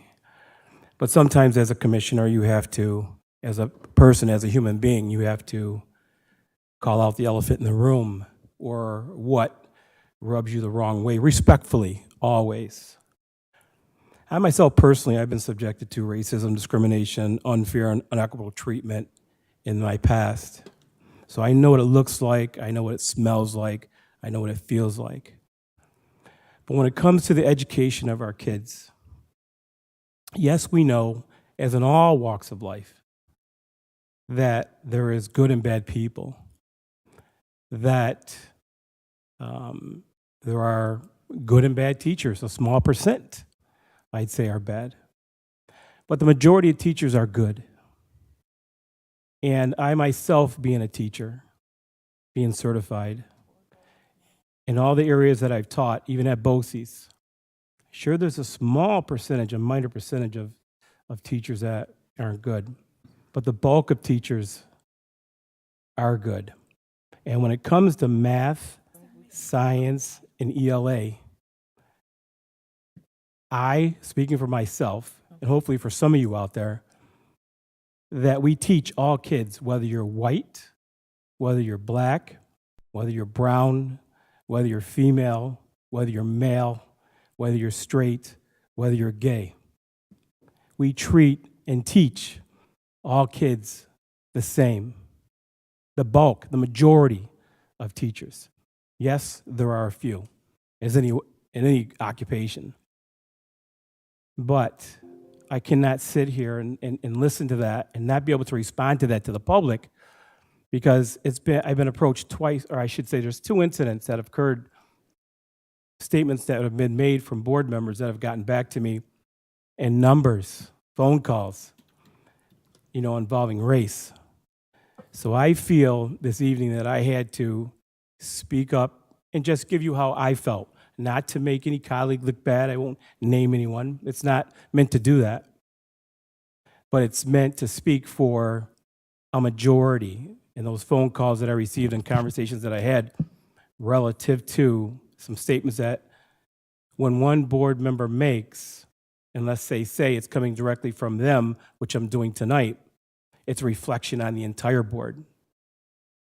So please, if we could, kind of stay away from things that are costly to the other board members, things that aren't in support at this point in time of our teachers. Because we need teachers, whether you're white, black, or brown. Like I said, straight or gay, male or female, we need you. And I don't care what color you come in. If you're a certified teacher, we need you here in the district. Okay. And we need good people. Okay. So that's all I have to say this evening. Thank you. Commissioner Patterson. So what I will say, did you want to? Oh, okay. As board chair, I just want to acknowledge the comments I heard. And your comments are also respected, Commissioner Patterson. I do want a point of clarity for comments that were made earlier. When you're looking at data causes you to pause, and it causes you to pull out anomalies and things that are interesting.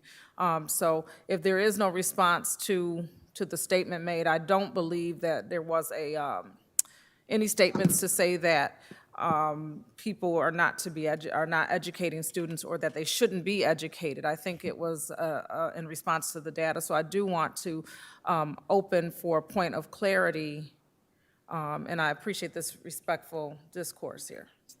So if I could. Yes. This has nothing to do with my love, the love that I have for people.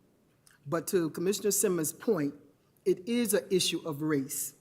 And we do have to point it out as such. We cannot hide the fact that in this district, when you have the majority of the students falling way below what the rate is of white students, that's an issue.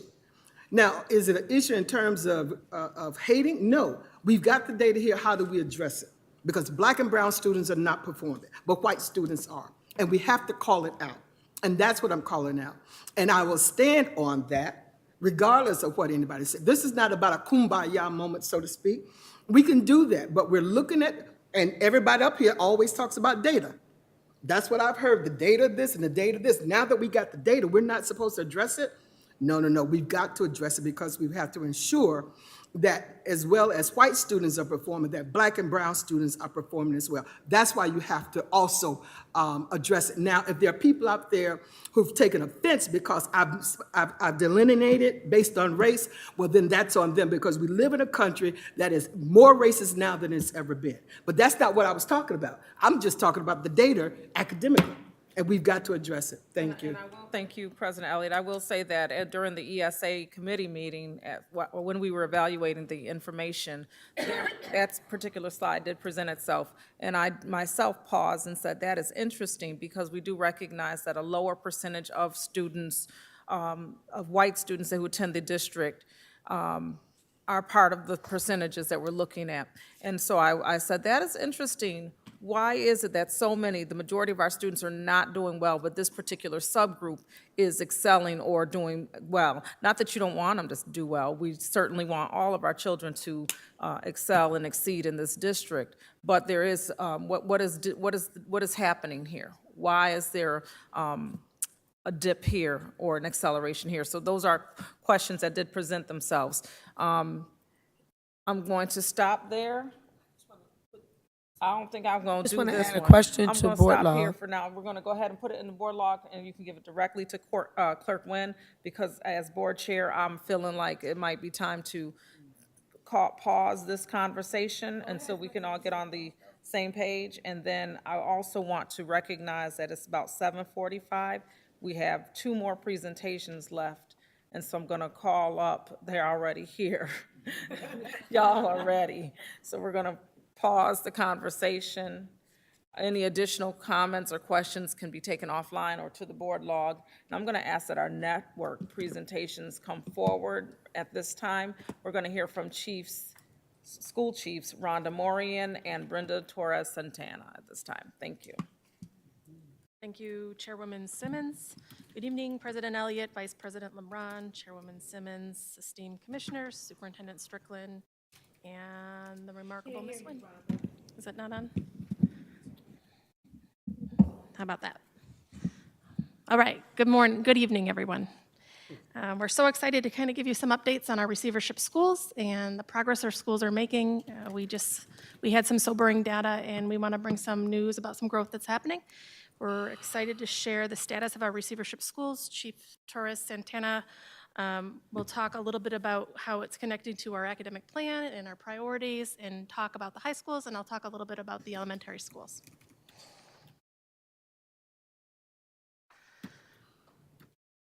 So our mission and visions, it's not anything I need to repeat. You see it on every slide deck we have, cultivating that genius in our students. These are our current receivership schools. We have 6 currently. Receivership School 16, 28, and 33 are our elementary schools in receivership. And our high schools include Edison Tech, Monroe, and East Lower. When a school is in receivership, there's 2 things that have to happen in order for them to get out of receivership. The first thing is they have to meet the 67% of their goals, called demonstrable indicators, and they have to hit a performance index score. So what is our data telling us? In 2001, you can see our receivership schools were not meeting their demonstrable indicators. They have to meet 67%. So in 2021, that's kind of where we're landing. Looking at 2024 now, 16, 28, and 33 are our elementary schools that are in receivership. All of them are projected to hit their demonstrable indicator score of 67 or higher. Thank you. And of course, celebrate the hard work of those building leaders and their teachers, 100%. If you just go back a second, East, Edison, and Monroe are our high schools in receivership, and we don't have all the information yet to determine whether or not they're going to hit the indicators. We're still waiting for their region scores. So the second piece, we have the demonstrable indicators. The second piece is the performance index. There's this magic number all of the schools have to hit. This past year, that magic number was 87. And the Superintendent Strickland was talking about the importance of level 1s, 2s, and 3s. Our students performing at a level 1 get 0 points when it comes to the performance index. Our level 2s get 1 point, our level 3s get, I'm sorry, our level 2s get 2 points, our level, nope, I'm so sorry, our level 3s get 1, slow down. Our level 1s get 0, our level 2s get 1, our level 3s get 2, and our level 4s get 2.5. So sorry. So that's why you hear a lot of conversation about what we're doing with our level 1s, because when it comes to this magic number, they give us 0 points. So it's really important we move our kids for all reasons, not just certainly score reasons. These are our kids. But we're really focusing in on those 1s to 2s, and that will raise this number. So what this tells you is kind of where those schools or receivership schools are falling in relation to that magic number of 87. The number was 87.5 this year. Next year, we're anticipating it to be up almost to 100. So we even have a higher number to hit next year. But this kind of gives you a sense of which schools are close and which schools have some more work to do. And we'll jump to the next slide. One of the misconceptions about receivership schools is that they're the lowest performing schools in our system. And what we want to show you is the work that's being done at that school. Those schools are actually causing them to flourish. And by flourish, I mean get better than some of our district averages. So what you'll see here is the yellow line. That's our district average in ELA. And you'll see school 19 is in the top 4 performing in our school. That's why school 19 ended up out of receivership. You'll see 16, which is the school that made the most growth this year in our system, is above district average.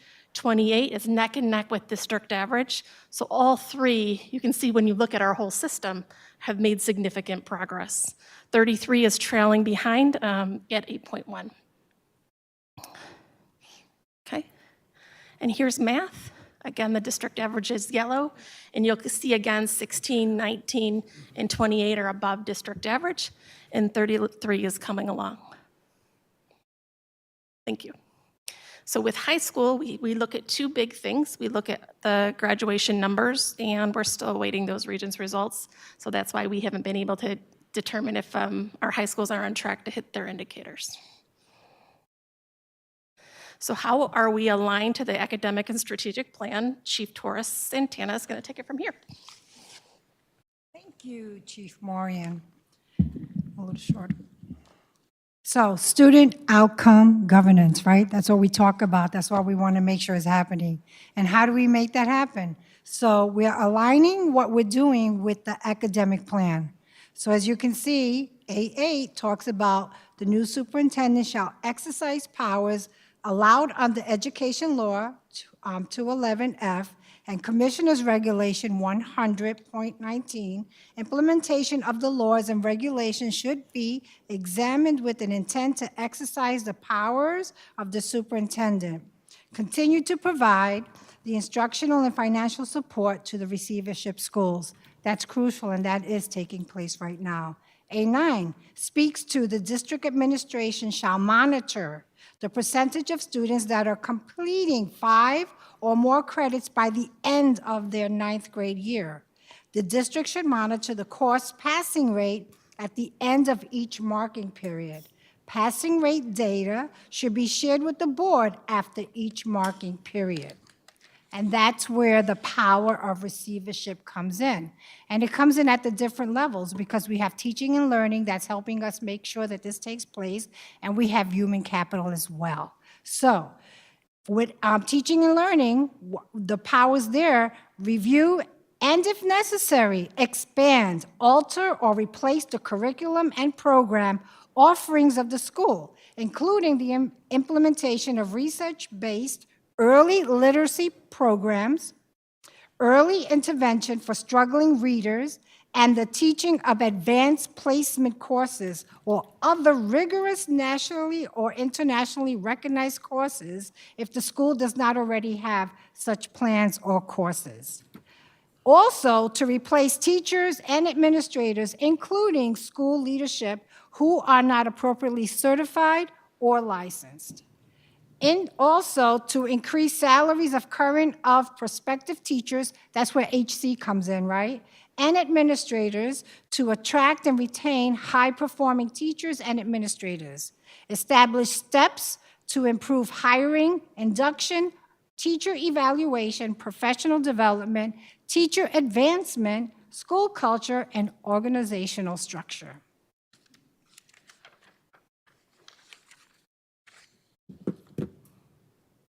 Student outcome governance.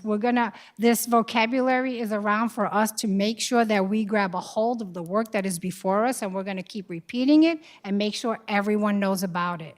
With that, align to the strategic plan. And there you have the goals. Goals 1A, increase the student percentage of students in grades 3 through 8 who are proficient in New York State ELA assessments from 16% to 40% by June of 2028. How to attain that?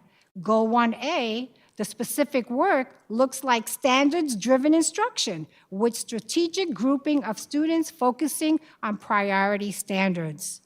Goal 1B, all students reading by 3rd grade. Increase the percentage of students proficient in 3rd grade New York State ELA from 15% to 50% by June of 2028.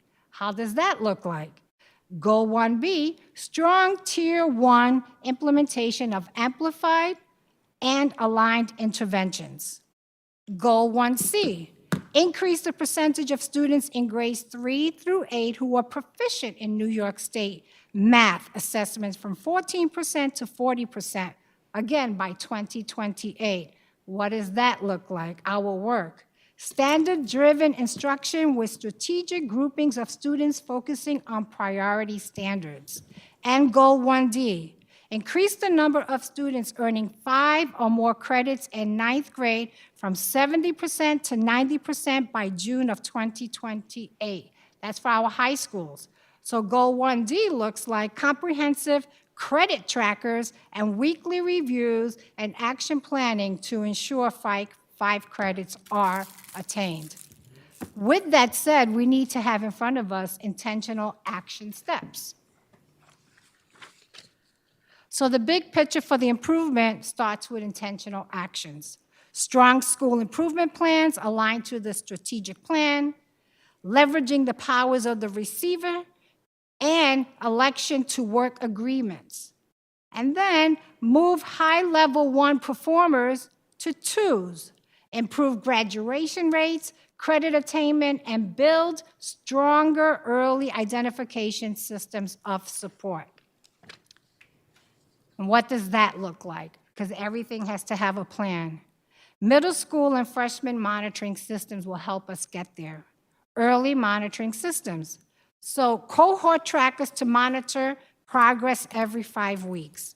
Support staff, teachers, students about graduation requirements. They need to know what they need to do in order to graduate. Intervention meetings to provide support as needed. Monitor progress every 5 weeks. Every student knows where they are academically. All scholars know graduation requirements, expectation about needing 5 credits by the end of the year. Graduation requirements distributed and posted around the schools. And as you can see there, that, that purple form, that's what, when I go around to schools, that's what I want to make sure that is evident, that is seen. And if you have conversations with students, that they know actually where they are and where they are headed. How do we make this happen? Cohort checker check-ins. Start with knowing graduation requirements to attain the unprecedented growth that we want to see. Cohort monitoring systems for every grade level. All students in secondary schools know graduation requirements and how many credits they have. All staff in secondary schools know the graduation requirements. Review academic progress every 5 weeks and connect scholars with support as needed. And multiple layers of monitoring student progress. That means the principal should know where their students are. The assistant principal should know where their students are, as well as counselors and teachers. So the multiple layers look like credit and grade level progress, which is seen on this sheet. I'm so sorry it's so small. but this is what's being used to make sure that we can monitor the progress of our students. Are there any questions? Thank you very much for your presentation. I'm going to actually jump in with a quick question because I love the progress monitoring and seeing the report card on here, the little, the Regents diploma, the language used. I remember when I was at East High School for a little while in a different organization, and the data wall was like, it was huge. It was red, yellow, and green dashboard, right? And the students' identification was something, you know, they knew who they were. It did not provide who they were. I can't think of what I'm trying to say. But anyhow, that was so helpful. And even the community-based organizations, we were able to look at that and see where our children were to redirect them. My question, I guess I'm getting to, is progress reports. We talked about the schools and the teachers, counselors, and folks having a pulse on where students are, which I think is obviously a necessity. What about parents? Do we send home progress reports? They're supposed to send home 5-week reports, yes, so they do get reports out. Do you think is that happening?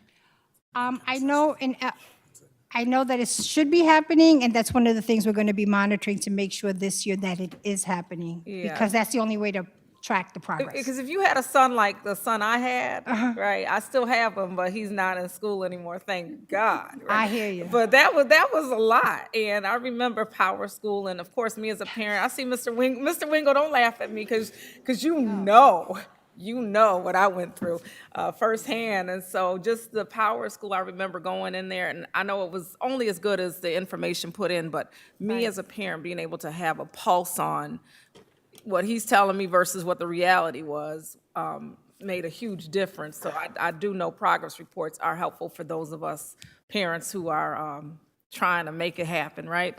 But what I want to do, thank you for letting me know that that is something you're going to be monitoring. I'm going to open up the dais at this time. I'm going to start at my far left with Commissioner Griffin. Thank you for the presentation. It did have a lot of information that is hopeful. Have we ever thought collectively about addressing? I'm a person that is really geared to looking at the younger they are, steering them in the right direction and setting them a path for success. We want to increase the graduation rates. We want to get the attendance up. So we need to do something to make the kids more engaged and to love school again. And to continue, at that age, at the younger age, they really do love school. So how do we keep them on a path where they still love school, past the 6th grade, and they are successfully graduating from the RCSD? So, no, that wasn't a question. I was just something I was saying. I'm sorry. So for me, I would say, like, we do have the CTE programs, the CDOS, all these different programs they have. You know, when we grow up, we always say we want to be a doctor, or a nurse, or different things. I think we should start early.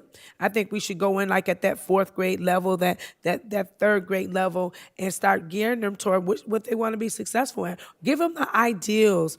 Do like a home economics class within a no bake thing, but where they can come in and just, you know, put something together, put it in the refrigerator, pull it out, and you know it's made. Even if it's a Rice Krispie treat. But I think that we need to engage kids in different things like that, and that to me will drive them to come to school, to want to be there, all the way up, because you know every year they're doing something that they want to do, that they see their future in doing. So whether it be a plumber, electrician, these different things that we have out here, I think we should start younger, and then we will see again those levels of attendance will stay consistent, and we will get that graduation back where we need it. I mean, I don't care if it's a police officer, I don't care if it's a fireman.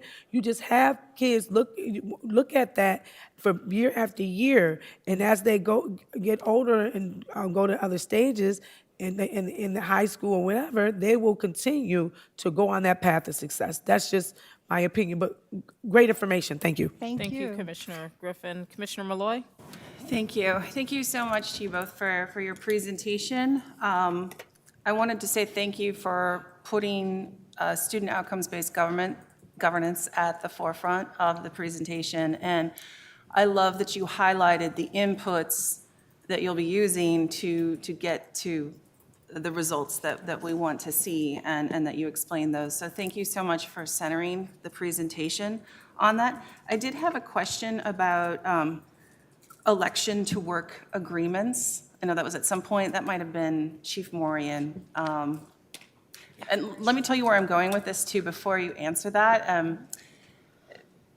I have a concern, I love the progress that we're seeing at our schools that were in receivership and that are about to come out of receivership. Kudos to the school, to the culture created at those schools, and to everyone involved in that process. I'm so proud of those schools, and I know a lot of that data was presented to us last week. My concern is any school that is coming out of receivership, it's my understanding that we're able to have all of those extra resources because we are given more funding from the state.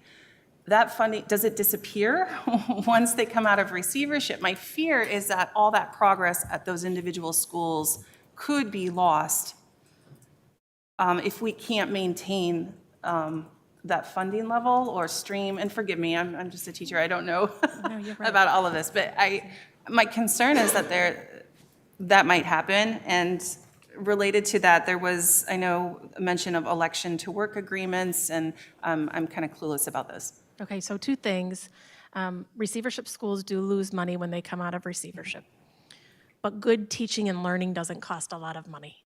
And so if we fix or improve high-quality teaching and learning, regardless of the money coming in, we'll be in a much better place. Okay. And you'll see it with School 19. They came out of receivership last year, very confident in the work they're doing now to maintain the levels of performance they've had in the past. That's first.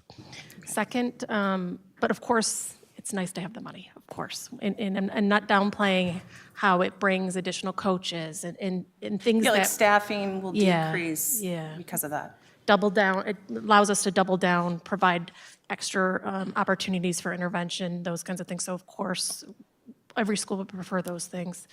Election to work agreements are plans that a school creates with the school team, so the leadership team and the teachers, of things they're going to do to ultimately get out of receivership. And we've had a couple different phases. So our first round of receivership schools created these elaborate plans that were very, very detailed and said, when you come to our school, these are the things we believe, and if you're signing on to join our school, you're signing up for these things.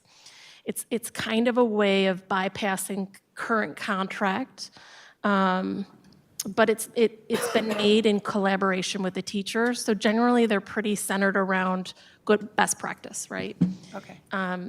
The second phase of receivership schools have election to work agreements that are much more general. And so we're at a point right now, we're assessing whether or not we want to take another look at them and up the receivership powers. We're always in a state of, are we employing enough of the receivership powers? Do we have funding to do more? We're always kind of self-assessing that. And right now, we are looking at the election work agreements to see if they're where we want to be or if we want to tighten them up a little bit. Well, thank you so much. If I have additional questions, I'll put them on the log, but thank you for making this a student outcome governance focused and towards our goals. Appreciate it. Thank you. Thank you, Commissioner Malloy. As we stated in the ESA preview meeting, I do like the synergy where you all are finding a rhythm, rhyme, and actually working cohesively to bring out plans that don't seem disjointed. Historically, we've had about 3 different chiefs, and then I remember the very first one, and I was like, wait a minute, what's happening? Because everyone was kind of doing something different. So I like that we have a synergy going on here.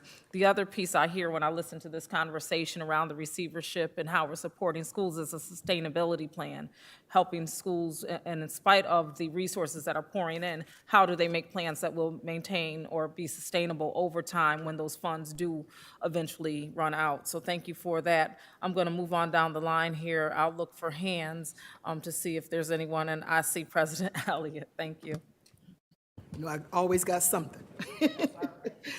Just a question, when do we anticipate our schools coming out of receivership? Or can we respond to that at this point? The fall of this upcoming year, correct, Superintendent Strickland? Yeah. You're exactly right. I think there's another big-time accountability review at the end of the school year, so we should know something by next school year. How many schools may be coming out? Six in receivership currently. So all of those may be coming out of, Will they all come out? Likely not. how many do we anticipate? At least two, perhaps three. Okay, Yeah, and we'll know more once we have the high school data come in, but right. the elementaries are looking like they're in a pretty good place. It's the performance index for us that's a challenge, that magic 87 number, right? That we can continuously show progress, but hitting those numbers are tough. Okay, so I thought I was looking at, we just had one elementary school, 16? Was there, did I misread it? Slide 5. That hit the 87. Correct. Okay, all Correct, right. yeah. The challenge we're running into this upcoming year, we're anticipating that magic number to be 100. So they're upping the expectation, right, as years go on. I'll show you here. Someone's pulling up now. That's the other slide. But we've got right here, we've got some work to do. What is encouraging or discouraging, however you want to look at it, are non-receivership schools. We have many that are falling in the 30 range, the 40 range, the 50 range, right? So these numbers, while they're high for our receivership schools across the system, they're significantly higher than some of our non-receivership schools, which is good news. These schools are moving, but it tells us that we've got to kind of increase our attention to our level 1 performers in all of our schools to ensure no one falls into receivership too. Okay, thank you. You're Thank you, welcome. Commissioner Simmons. You're welcome, thank you. Any other, I don't see any other questions, lucky you. We appreciate your presentation this evening. Thank you so very much. Thank you. Next up will be Nicole Haynes for MTSS. Thank you. Thank you for now. Come on up here and chair the meeting, why don't you? I do appreciate it. I am going to call up Dr. Haynes at this time, and as Chief Santana stated, she will be presenting on our multi-tiered systems of support this evening. Welcome, Dr. Haynes, and thank you. Thank you. Good evening, Chairperson Simmons. Good evening, President Elliott. Good evening, Vice President LeBron. Good evening to all of our esteemed commissioners, our interim superintendent, our wonderful cabinet. We all make it through. What a wonderful evening. I'm Nicole Haynes. I'm the Executive Director of Multi-Tiered Systems of Support, Equity-Driven Learning, and Supports. And the reality is we have actually been talking about multi-tiered systems of support all night. That's literally what we have been talking about all night. And so as we encourage our students, I just made a claim. My claim is that we've been talking about multi-tiered systems of support all night. And now I'm going to provide you with some evidence of that. So, as I stated, I'm Nicole Haynes. You heard from our wonderful director, Alicia Thomas. Under the wisdom of our interim superintendent, you could see that expanded learning is a part of our multi-tiered systems of support. We offer our scholars additional opportunities to see their potential through exciting programs before and after school and during our summer learning. So a part of our expression of the fact that we support our scholars to ensure that they all thrive is our expanded learning program. Also on our team, we have 3 wonderfully hardworking MTSS coaches, multi-tiered systems of support coaches, coaches that are assigned to schools. They have an even division for the most part, and they support schools in establishing that multi-tiered system of support. So what is that? A multi-tiered system of supports provides a framework for the integration of academic, behavioral, and socio-emotional supports. Multi-tiered system of support is not a separate initiative. It's not a separate program that must be implemented. It's the alignment of everything that we do. And what we've been hearing throughout the night is the alignment of everything that we do. A multi-tiered system of support is complicated, but it's simple, but we can't mistake simple with easy. So let's think of it this way. We've been talking tonight about high-quality Tier 1 instruction. Our vision for excellent instruction says that we have to do that. That is tier 1. That is what we do for all of our scholars. Ensure that they have access to standards-based, which is the same as grade level, because for the state, at every grade level, there are standards that you should be able to achieve. And so when we say that, we're saying this is what we do for all of our scholars. And then we acknowledge that some of our scholars may need additional support, which speaks to some of the things that Vice President LeBron was speaking to. And so at tier 2, we may provide additional academic supports, behavioral supports, socio-emotional supports. Research says that if your tier 1 is effective, you are meeting the needs of 80% of your scholars. So as a part of a multi-tiered system of support, you need data. Once you reach meeting the needs of 80% of your scholars, you're going to see that there are additional scholars that need additional support, but tier 1 never goes away. All scholars always receive tier 1. And then they may also receive tier 2 supports. And then they may also receive tier 3 supports. Usually what you see is this triangle, right? We have been talking a lot tonight about what is it that we offer every scholar at tier 1 to ensure that they're successful. And you heard Alicia Thomas, our Director of Expanded Learning, talk about some of the things that we offer in addition to tier 1 in before school, after school, summer learning. In order so that, for example, in tier 1, we had scholars that weren't able to earn certain credits. So we provided them with additional support so that they could be successful. And so again, our vision for excellent instruction says all students have that high quality experience and that we have a responsibility. And as a district, we are committed, as you could hear all night, to ensuring that our students, no matter where they live, no matter where they go to school, no matter what classroom they're in, they get a certain level of tier 1 and then additional support so that they can be successful. So I'm going to say it one more way. A framework. Multi-tiered systems of support is a framework that we do intentionally. We make sure that every scholar gets that tier 1. And then we also have to be consistent and we have to engage with fidelity so that we achieve educational equity. So the what was multi-tiered systems of support. But why do we want to do that? So what is why? Why does that matter? Educational equity is what we're trying to get to. We're trying to ensure that all students get what they need to thrive, not just to get through. Our mission says beyond graduation. That is what we're striving for our scholars. And so we also, so what is we want to achieve our goals. We saw our goals in several places this evening. The Department of Multi-Tiered Systems of Support cannot do its work without also interacting with the departments across the district. ELA and math are critical partners with us as we look at our goals. The buildings, as we stated earlier, we have MTSS coaches that meet with every student support team in every building, meet with leadership teams, meet with principals to ensure that we have a multi-tiered system of support thriving in every building. So we have to have partnership. So what? Well, we want to be aligned with our academic plan. And one of the things that our academic plan talks about is that every school must do a self-assessment of their multi-tiered systems of support.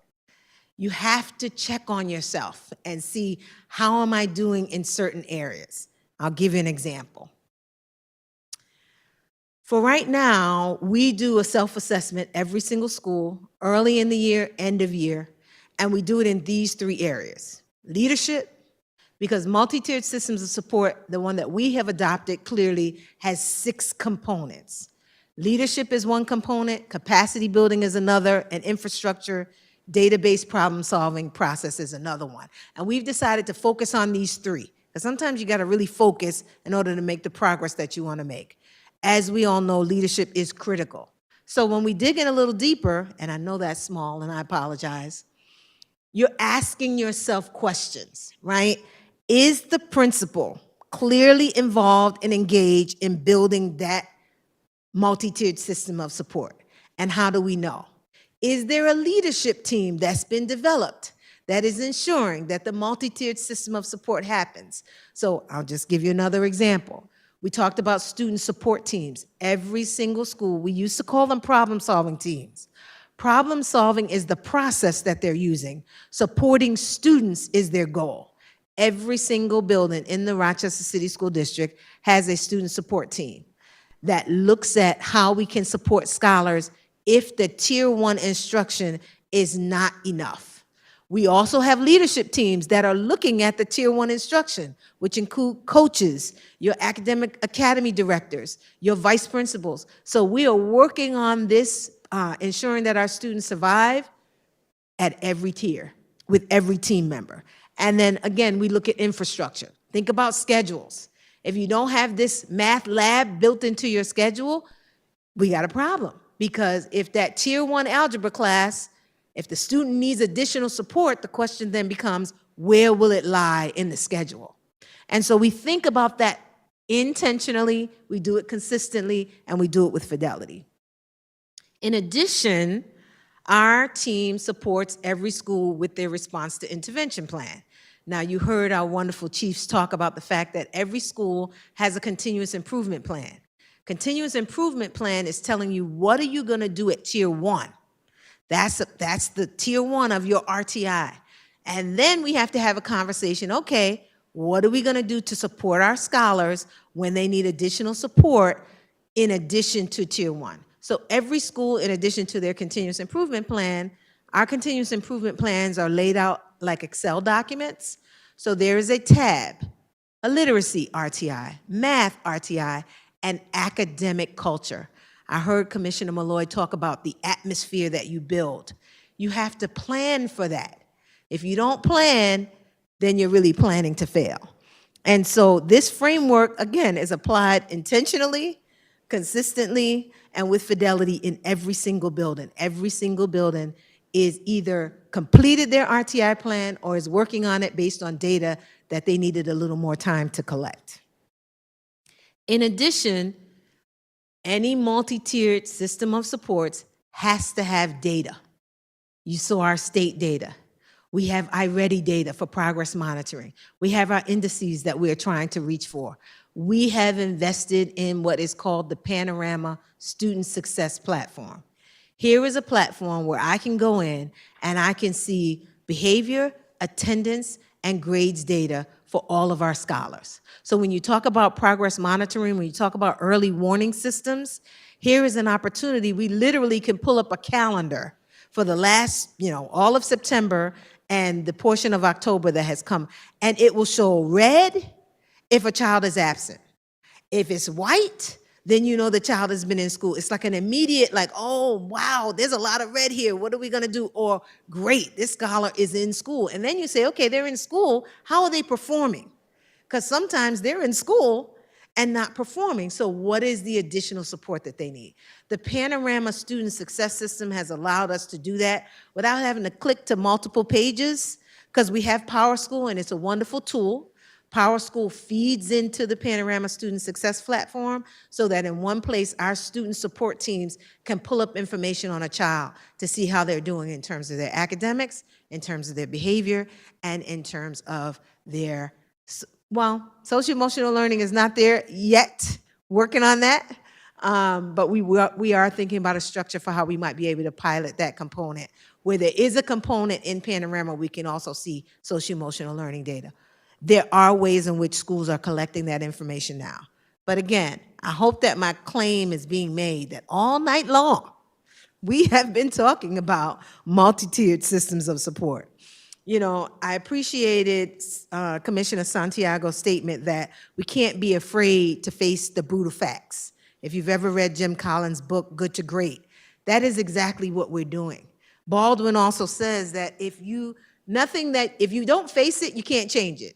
Right? Not everything that you're facing is going to be changed, but nothing will be changed until you face it. The Panorama Student Success System allows us to face the data, every piece of data, state data, iReady data, common assessments, iStation for our bilingual students is in the system. And we have a hardworking team. Another department that collaborates with us well is the testing department. the IT department. Like, we're all in this together to make sure that we have this critical multi-tiered system of support. One other thing as a department, what we do also is we have a website on Rock Connect that has videos of professional learning, that has additional readings on multi-tiered systems of support and all the 6 components. Every document that you could use for your student support teams, agendas. How do you refer a child to the student support team? Here's an example of how you do that. Multi-measures documents from the state, because the state says when you're identifying a student for intervention, and I should have said that. Let me just go back 1 second.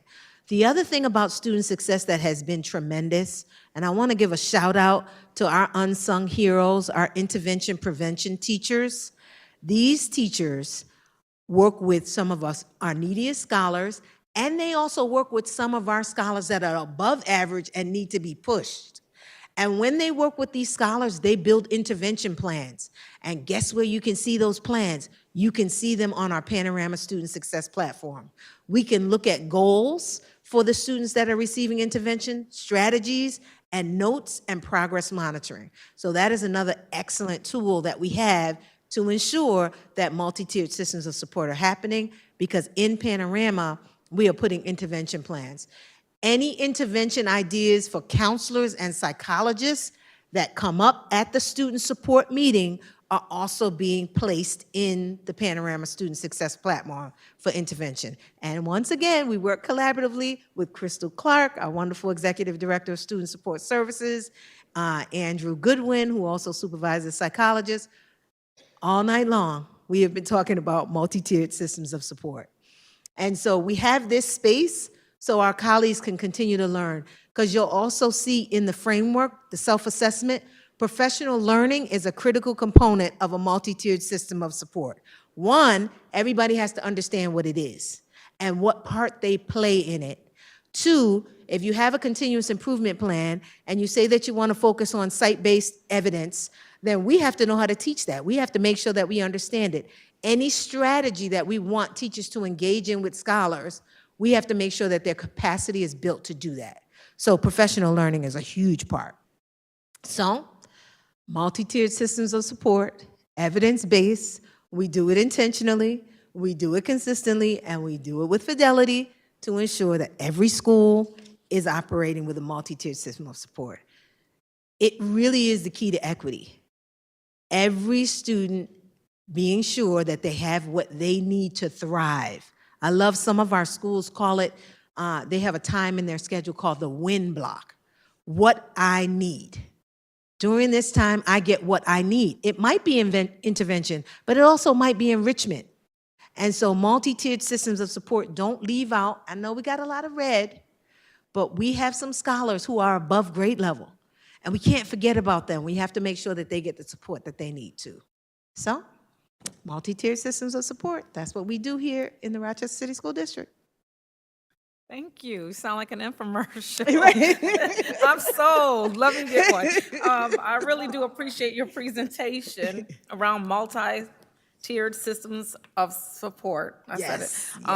And I love what you just said about the win block, the schools that are using that. And it brought me back to that deficit-driven language that we tend to use, and that is a very great example of using positive language to channel support and acknowledge support of our children, but we're saying win, which is great, so I love that.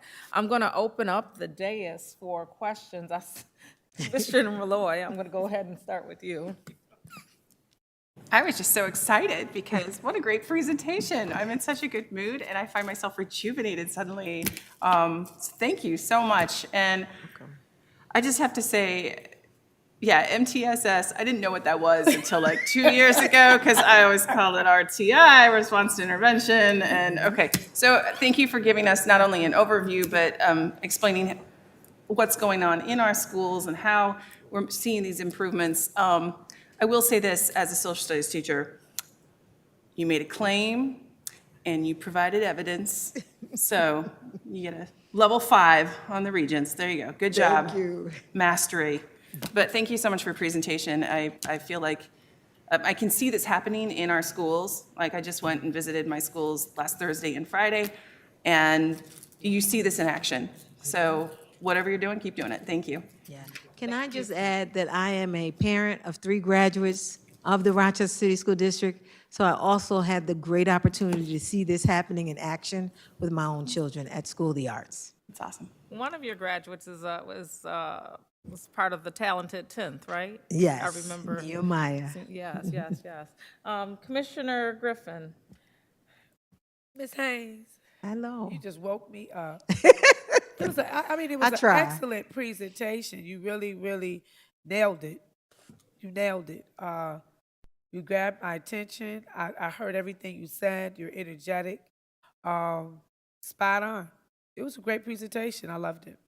Thank you. And I think you, like you said, we were talking about it, and you capitalized on that moment, and you made sure that the audience, without a doubt, understood everything you were saying. So I congratulate you on a well-done presentation and the way you presented it. Thank you.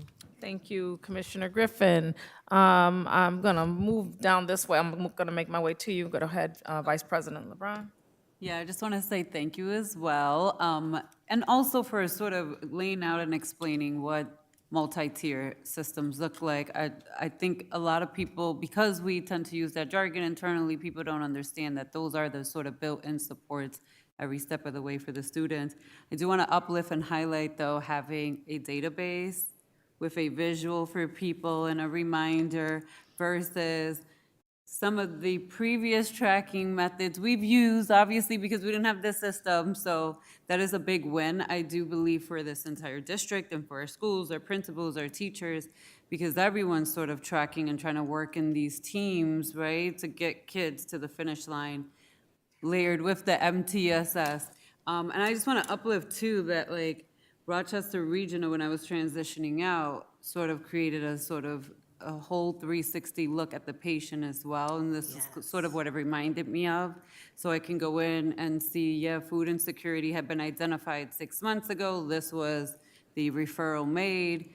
And so I do know how powerful having that data, both collected, stored, easily accessible by multiple individuals who need access to that data so that they can make better decisions when they have the student in front of them.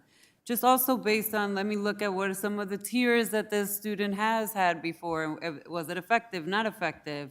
Because I do believe, like, especially when we're looking at this type of data for our students and for providers, because I consider you all providers, direct service, you know, not having that sometimes is a hindrance for the provider themselves, right? And can be frustrating for the student, like, hey, I already did this, but then you got to track down, well, what staff met with them 2 months ago and provide.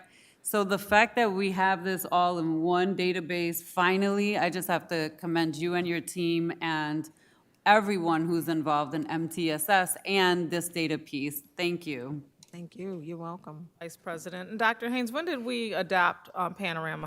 When 1 did we- year. We've 1 had it year for a ago. year It's now. very, very recent and new, and it's exciting. So I can't wait to see what we achieve through that lens. President Elliott, did you? Yeah, thank you. So my question, Nicole, has to do with the accountability piece of this. How does the accountability piece work in this system? And you somewhat answered my, well, you did answer my question around, my concern is that this information, or this system is for somewhat from a deficit perspective, trying to get our students on target. But my concern also is about those geniuses that we have that can thrive even beyond what we are expecting them to. And so if you could address the accountability piece of this, and is this rolled out throughout the district? Definitely throughout the district. You can see every school in the district, every program on the Student Success Platform. What it's really supported us with in terms of accountability, our department, although intervention prevention teachers report to their principal, we get the privilege of supporting them from the multi-tiered systems of support department. And one of the things we've been able to do is to go into the system and actually look at the intervention plans that they're developing. And we noticed in one particular instance that we didn't have SMART goals in there. They weren't specific and measurable. People were trying, So then we took that as an opportunity to say to Panorama, who is the vendor, we need some professional learning. We, of course, tag team with them because we know SMART goals, so that we can ensure that SMART goals go in, because if you don't have SMART goals, then the strategies that you're using are not going to get you where you're going. And so it's a great opportunity. Principals can go in and look at intervention plans. The other thing we tell our intervention prevention teacher is that if you have a small group of students that need acceleration, that then also becomes an intervention group, which you can write SMART goals for and exhibit strategies. The other thing I didn't say about the platform is that it has something in it called the playbook. The playbook is a database of research-based strategies for whether it's ELA, math, behavior, attendance, variety of strategies. And when our math director, who does her job well, says, wait, there's some strategies in there like cubes and, that are about rote memorization that we don't subscribe to, we were able to take those right out. So What it's about algebra? algebra as well. We're able, and I'll tell you, I Life love science and what's the other, global. we have to make sure that high quality tier 1 instruction is happening every content area. And we have great executive directors that look after that we work with closely. All right, thank you. Thank you, President Elliott. Commissioner Santiago. Yeah, it's great to see social emotional support in here. It's important in our school culture and our school climate, on a day-to-day basis. And certainly as we work with younger students and older students, but it's important that at the younger ages we're teaching conflict resolution and social emotional intelligence and things of that sort. So it's great to see this framework and this plan, and it currently is being rolled out, but it's great to see the work that's currently happening regarding this. I just have a quick question, and you've kind of said this in different areas, but what's the process of a referral or to get a student into this resources, and who can it come from? Can it come from the teacher, from the principal, from the parent? It from can the come student from themselves? anywhere in the system. Our principals have established some really great processes for student support referrals. One of them really is to be able to show evidence that support has been provided at tier 1, right? There's we try not to go up the ladder of inference too quickly, right? It's not about, get that child over there to the intervention prevention teacher. It's what are we doing? And on our MTSS website, we have a tier 1 resource checklist, things you can do at tier 1 in the classroom to support students in a variety of ways. There is a referral form. There's a referral form built into Panorama that some schools are using. There is a, what do you call that? A Google form that some schools are using, but here's the catch. Teams of people have a discussion about whether or not this is an instance where the child needs additional support, because sometimes the classroom environment needs additional support. And so depending on what the need actually is, we have this opportunity to support our scholars. But there is a referral process. And 9 times out of 10, I would almost say 10 times out of 10, the administrator is involved in that process. And so it's a discussion. And the thing about it, to make people aware, is there are no quick fixes. And so you have counselors, social workers, administrators, parent liaisons, homeschool assistants at the high school level, all sitting together and going, let's look at full picture what a child may need. But a teacher a Century could make the referral. Right? Anybody who thinks that there's another level of support that the child could use to help them thrive, not just to get them out of the way, but we're trying to build their skill, can make that referral. Yeah, and I want to say I greatly appreciate that, because sometimes when we're speaking about the climate in the classroom, whether that's elementary, middle school, or high school, sometimes it's a relationship between the student and the teacher, or the relationship between the students and other students. A lot of times, education is also revolving around the relationship that the educator makes with the student. Yes. And certainly, in areas like Rochester, and there's many times that I've experienced, whether it's from a friend or even from myself, from graduating 2 years ago where you may not have the best relationship with this teacher, so I'm not going to their class. And a lot of times that affects, what you're learning and what you're supposed to be learning because of that relationship. And so I'm glad to hear this collaboration. I want to very quickly say that's not acceptable, right? To skip class because you don't have a good relationship. Like, get your education. Your education comes first. But it is also a reality of what our students are experiencing and dealing with. And so I'm glad to hear that there's a collaborative approach when it comes to supporting these students and the young people. Dr. John Hattie agrees with you, right? Our superintendent talked about the fact that we're focused on teacher clarity, which is one of the strategies under visible learning. Well, in Dr. Hattie's work around visible learning, the impact of teacher-student relationships on academic achievement is above 0.8. So it's all plays into our students being successful. So we take that seriously. Yeah, and so I'm glad to see it, and I'm glad to see this approach because it allows collaboration, it allows discussion, because sometimes that doesn't happen when in the school climate where there's a student where a teacher may just say, oh, they're a bad student, they're not paying attention. But instead, this makes us sit down and come together and say, what's the root causes of these issues? And sometimes we miss that in a lot of issues, whether it's students, whether it's problems in the city, what is the root cause and how do we get to that root cause and make it right? And so I'm glad to see this process. Thank you. Thank you, Commissioner Santiago. Commissioner Patterson, did you have any questions or statements, quick statement? Yes, the multi-tiered system of supports. I put a check mark here how many times you said that, and I came up with 1,256. I'll be saying that in my sleep tonight. Gotta know what MTSS stands for. Yeah, but real quickly, shortly, I know we all want to get out of here. Thank you very much for a very thorough presentation. Thank you.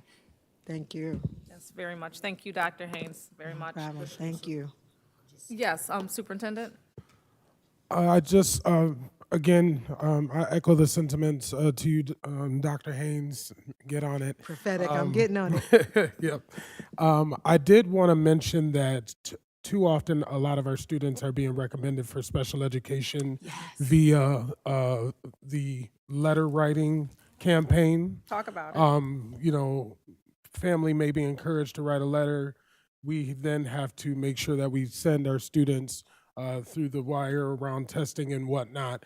Multi-tiered systems of support is actually designed to put the interventions in place so that we actually find out what those possible issues with the learning or the learning gaps are in order to not get the student going to special ed. But we could, as a result of multiple interventions and things of that nature that are not working, actually could use this as the vehicle to say, hey, we've done these different interventions and strategies, and as a result, we need to recommend students to special education services.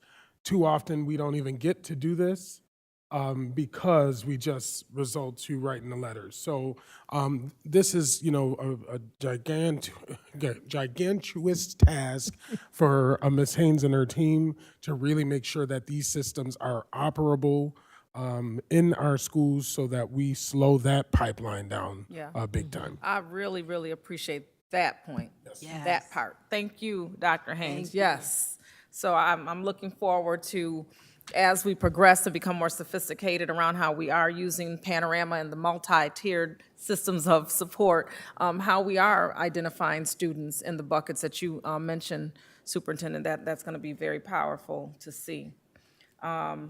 I know Commissioner Patterson, you said we're ready to go, but guess what? We ain't going nowhere because we have another meeting after this one. I am. See, all the Deal with questions. Next time I'm I gonna have cut to you leave. guys off at one question, but I do want to just bring to the attention of the board as well as our viewing public that we have two reports listed here in board docs on civics education policy 3111.2 and instruction of multilingual learners, English language learners, policy 4326. Please take a moment to review those if you have not already. It does provide recommendations and give some updates around those pieces. Before we log out, don't forget to take your survey for the board, and I'm gonna adjourn. Do I need to call for a motion? So moved. Second. President, Vice President, all in favor? Aye. Aye. Thank you. 5-minute break before we start the special meeting. Thank you.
Good evening. We are resuming our meetings for this evening. Previously, we had the Equity and Student Achievement Committee led by Commissioner Simmons. Great conversations, great presentations. I want to thank Commissioner Simmons for that. And now we're going into our special meeting for consideration of resolutions. We have no speakers for this special meeting. And if it's okay with my colleagues, I will bundle the resolutions. Is everybody okay with that? Bundle away. So if there's, if I can get a motion for resolutions 258 through 270. I do have a I have a question, but you could just, gotcha. yep. Moved by Commissioner Malloy, seconded by Commissioner Griffin. Is there any comments or questions related to resolutions 258 through 270? I did have a question in relation to Resolution 260. I want to be cognizant of the matter. I don't know if it needs to be executive. Well, we're going into executive session, so if you would like for for it to go that. into Yeah, executive if we session. could pull that one into executive session for just a quick question. All right, thank you. So I'm going to ask for the motion to be amended. Is that what I can do? Amend the motion that it goes through 258 through 270, except for Resolution 260. So moved. Moved by Commissioner Malloy, seconded by Commissioner Griffin. All those in favor of resolutions 258 through Or 270? of amending the resolution. As excuse me, thank you.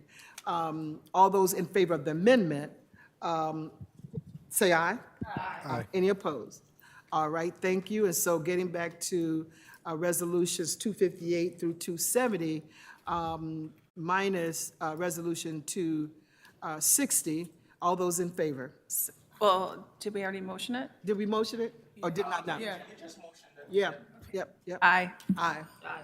Because both of you voted, yeah, all right, thank you. And so we'll go down to, we will do Resolution 260 in executive session, and we will go down to, I'll turn this over, the discussion items, for the second readings for naming facilities 7500, and the first reading for the managed choice policy to Commissioner Griffin. Commissioner Griffin? Excuse me. Okay, good evening. Second reading of policy 5153, parent preference management choice policy is slated for its first reading tonight. As a reminder to my colleagues in the listening audience, policy 5153 is on an expedited timeline and is slated to have its second reading during the next week's finance committee meeting. Is there any discussions needed for this policy 5153? If no discussions, we can move on. Commissioner Griffin, I'm sorry, if I could just interject for a moment. So this was an agenda item for the second reading for the naming of facilities, policy 7500. You skipped ahead to the first reading, but it didn't sound like there were any questions related to that. I didn't, no, that wasn't on mine, that was, Oh, okay. it wasn't on here, so that's why I didn't read it. So I apologize to the community, because it wasn't on here. Okay. It wasn't on my sheet to read. Okay, if I could just jump in and offer just a reminder to commissioners, at the September 26th business meeting a week or so ago, you all agreed to some changes in the language. It was around clarity, around if the superintendent is the person recommending and bringing, name changes, or if the board was, so it was not clear in the policy. Dejana, apologies, can you please bring up the presentation for 7500 in the special meeting? I just want everyone to be able to see the language change. Thank you. Yeah. So as with previous presentations, the yellow highlight is the new language. So you all asked for that clarity, and the new language would read, based on the guidelines below, the superintendent may recommend to the board names for the naming or renaming of the district schools or other facilities. At the Board of Education's discretion, school and other facilities may be named or renamed by the board.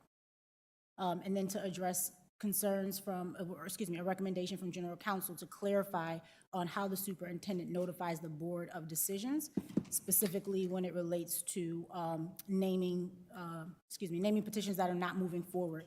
The new section would read, if the superintendent's determination is that naming or renaming is not in the school district's best interest, the process will end.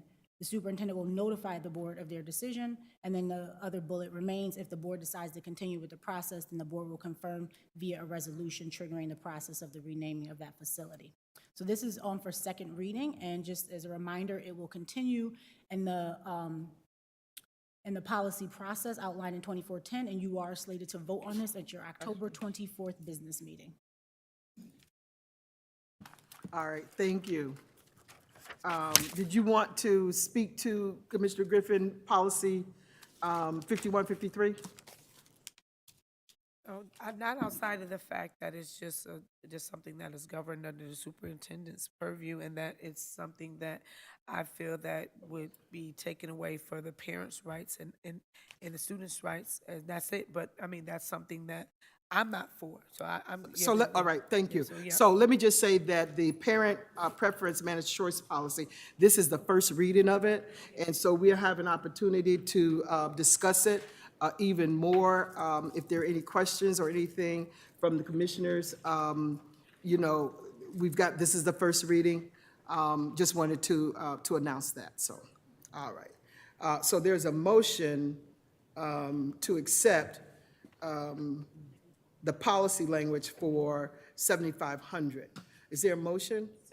Moved by Commissioner Malloy, seconded by Commissioner Santiago. Any questions or comments related to policy 7500? All right, thank you. Need a vote, President Elliott. Oh, sorry. All those in favor? Aye. All those any opposed? All right, thank you. The motion carries. And so we'll go down to the superintendent goals. And we need to have a vote for those tonight. Any questions or comments related to the superintendent's goals? I know we discussed them, and so Do we need a motion for them? I was gonna Oh, do okay, that. sorry. Yeah. I got My so role as excited. president. So can I get a motion to accept the superintendent's goals for the 24-25 school year? Motion. Motion by Commissioner Santiago, seconded by Commissioner Malloy. And so we don't have any questions or comments, and so we've done that. Thank you. Need a So vote, President Elliott. all those in favor? Aye. Any opposed? And that's what I thought I did, but I guess I did not. Thank you. Thank you, my colleagues. Okay, so before we leave, I'm going to turn it over to the superintendent to make some announcements. First and foremost, thank you for accepting those goals. Those are, indeed rigorous, as you saw what we were presenting to you earlier, and, we'll be doing our best to try to make sure that we meet them. I will say that my staff is emulating the same format so that they're all aligned and they understand that how they will be measured. Wanted to take a quick moment to thank Steve Lamort in his role as Chief Academic Officer. He will be returning as Executive Director for Strategic Initiatives, and he's got us very far, and to pick up where he's left off, we have the privilege of welcoming Dr. Vikma Ramos to keep the work going and help us meet these rigorous goals and outcomes, and just very pleased overall as to where we are continuously going as an organization. And I didn't want to miss the opportunity to thank both of them for what they have done, will continue to do, and helping us realize that unprecedented growth. But thank you. Thank you, Interim Superintendent. And I just feel led to just say to our district staff, to our executive cabinet, we got a great opportunity here. And I'm excited, and to my board colleagues, we've got a great opportunity here to turn some things around.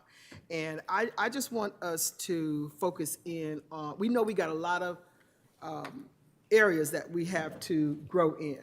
But I'm hoping that we can move forward and talk about these things from a positive perspective, because it's something about when you speak in positive words, how, people align with what's being said on a positive level. When we're saying negative things, it sort of just draws you down, and your creativity is not there, and you just lose a lot. And so I'm asking this board, all of us, if we thrive from an asset-based perspective and not from a deficit perspective. We know we got all that. We know as a district we raggedy, right? But we're proving, we're getting ourselves together. And so, yeah, raggedy. So we're getting ourselves together. And so I'm excited about where we're going, and just wanted to encourage the executive staff, the cabinet, our schools, and our board for this work. And so having said that, I need a motion to go into executive session to receive advice from the general counsel as permitted by section 105 of the open meetings law. And that moved by, And President Elliott, I would also add, because a resolution got added pertaining to employment and matters leading to the employment of a and particular employment individual. and matters leading to what the general counsel said. And that was moved by Commissioner Simmons. Was there a second? Second. Seconded by Vice President LeBron. So we will adjourn from downstairs. And all in favor? Aye. Any opposed? Thank you. So we will adjourn from downstairs. Thank you. Have a good night.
We are returning back to our regular special meeting to vote on a resolution. And so I'm going to ask for a motion to amend the resolution to be 260A and 260B. Is there a motion? Moved by Commissioner Simmons, seconded by Commissioner Griffin.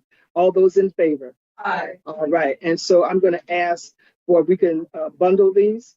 That we vote on resolution, a motion for resolution, in bundle, all right. A resolution for, a motion for resolution 268. Second, moved by, Yes.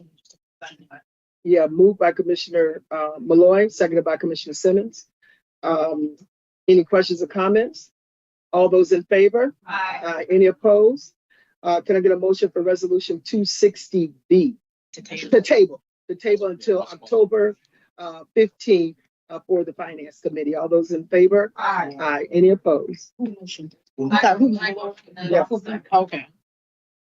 Thank you. All right. And can I get a motion to adjourn? Moved by Commissioner Malloy, seconded by Commissioner Griffin. All those in favor? Aye. All right. Good night, everybody.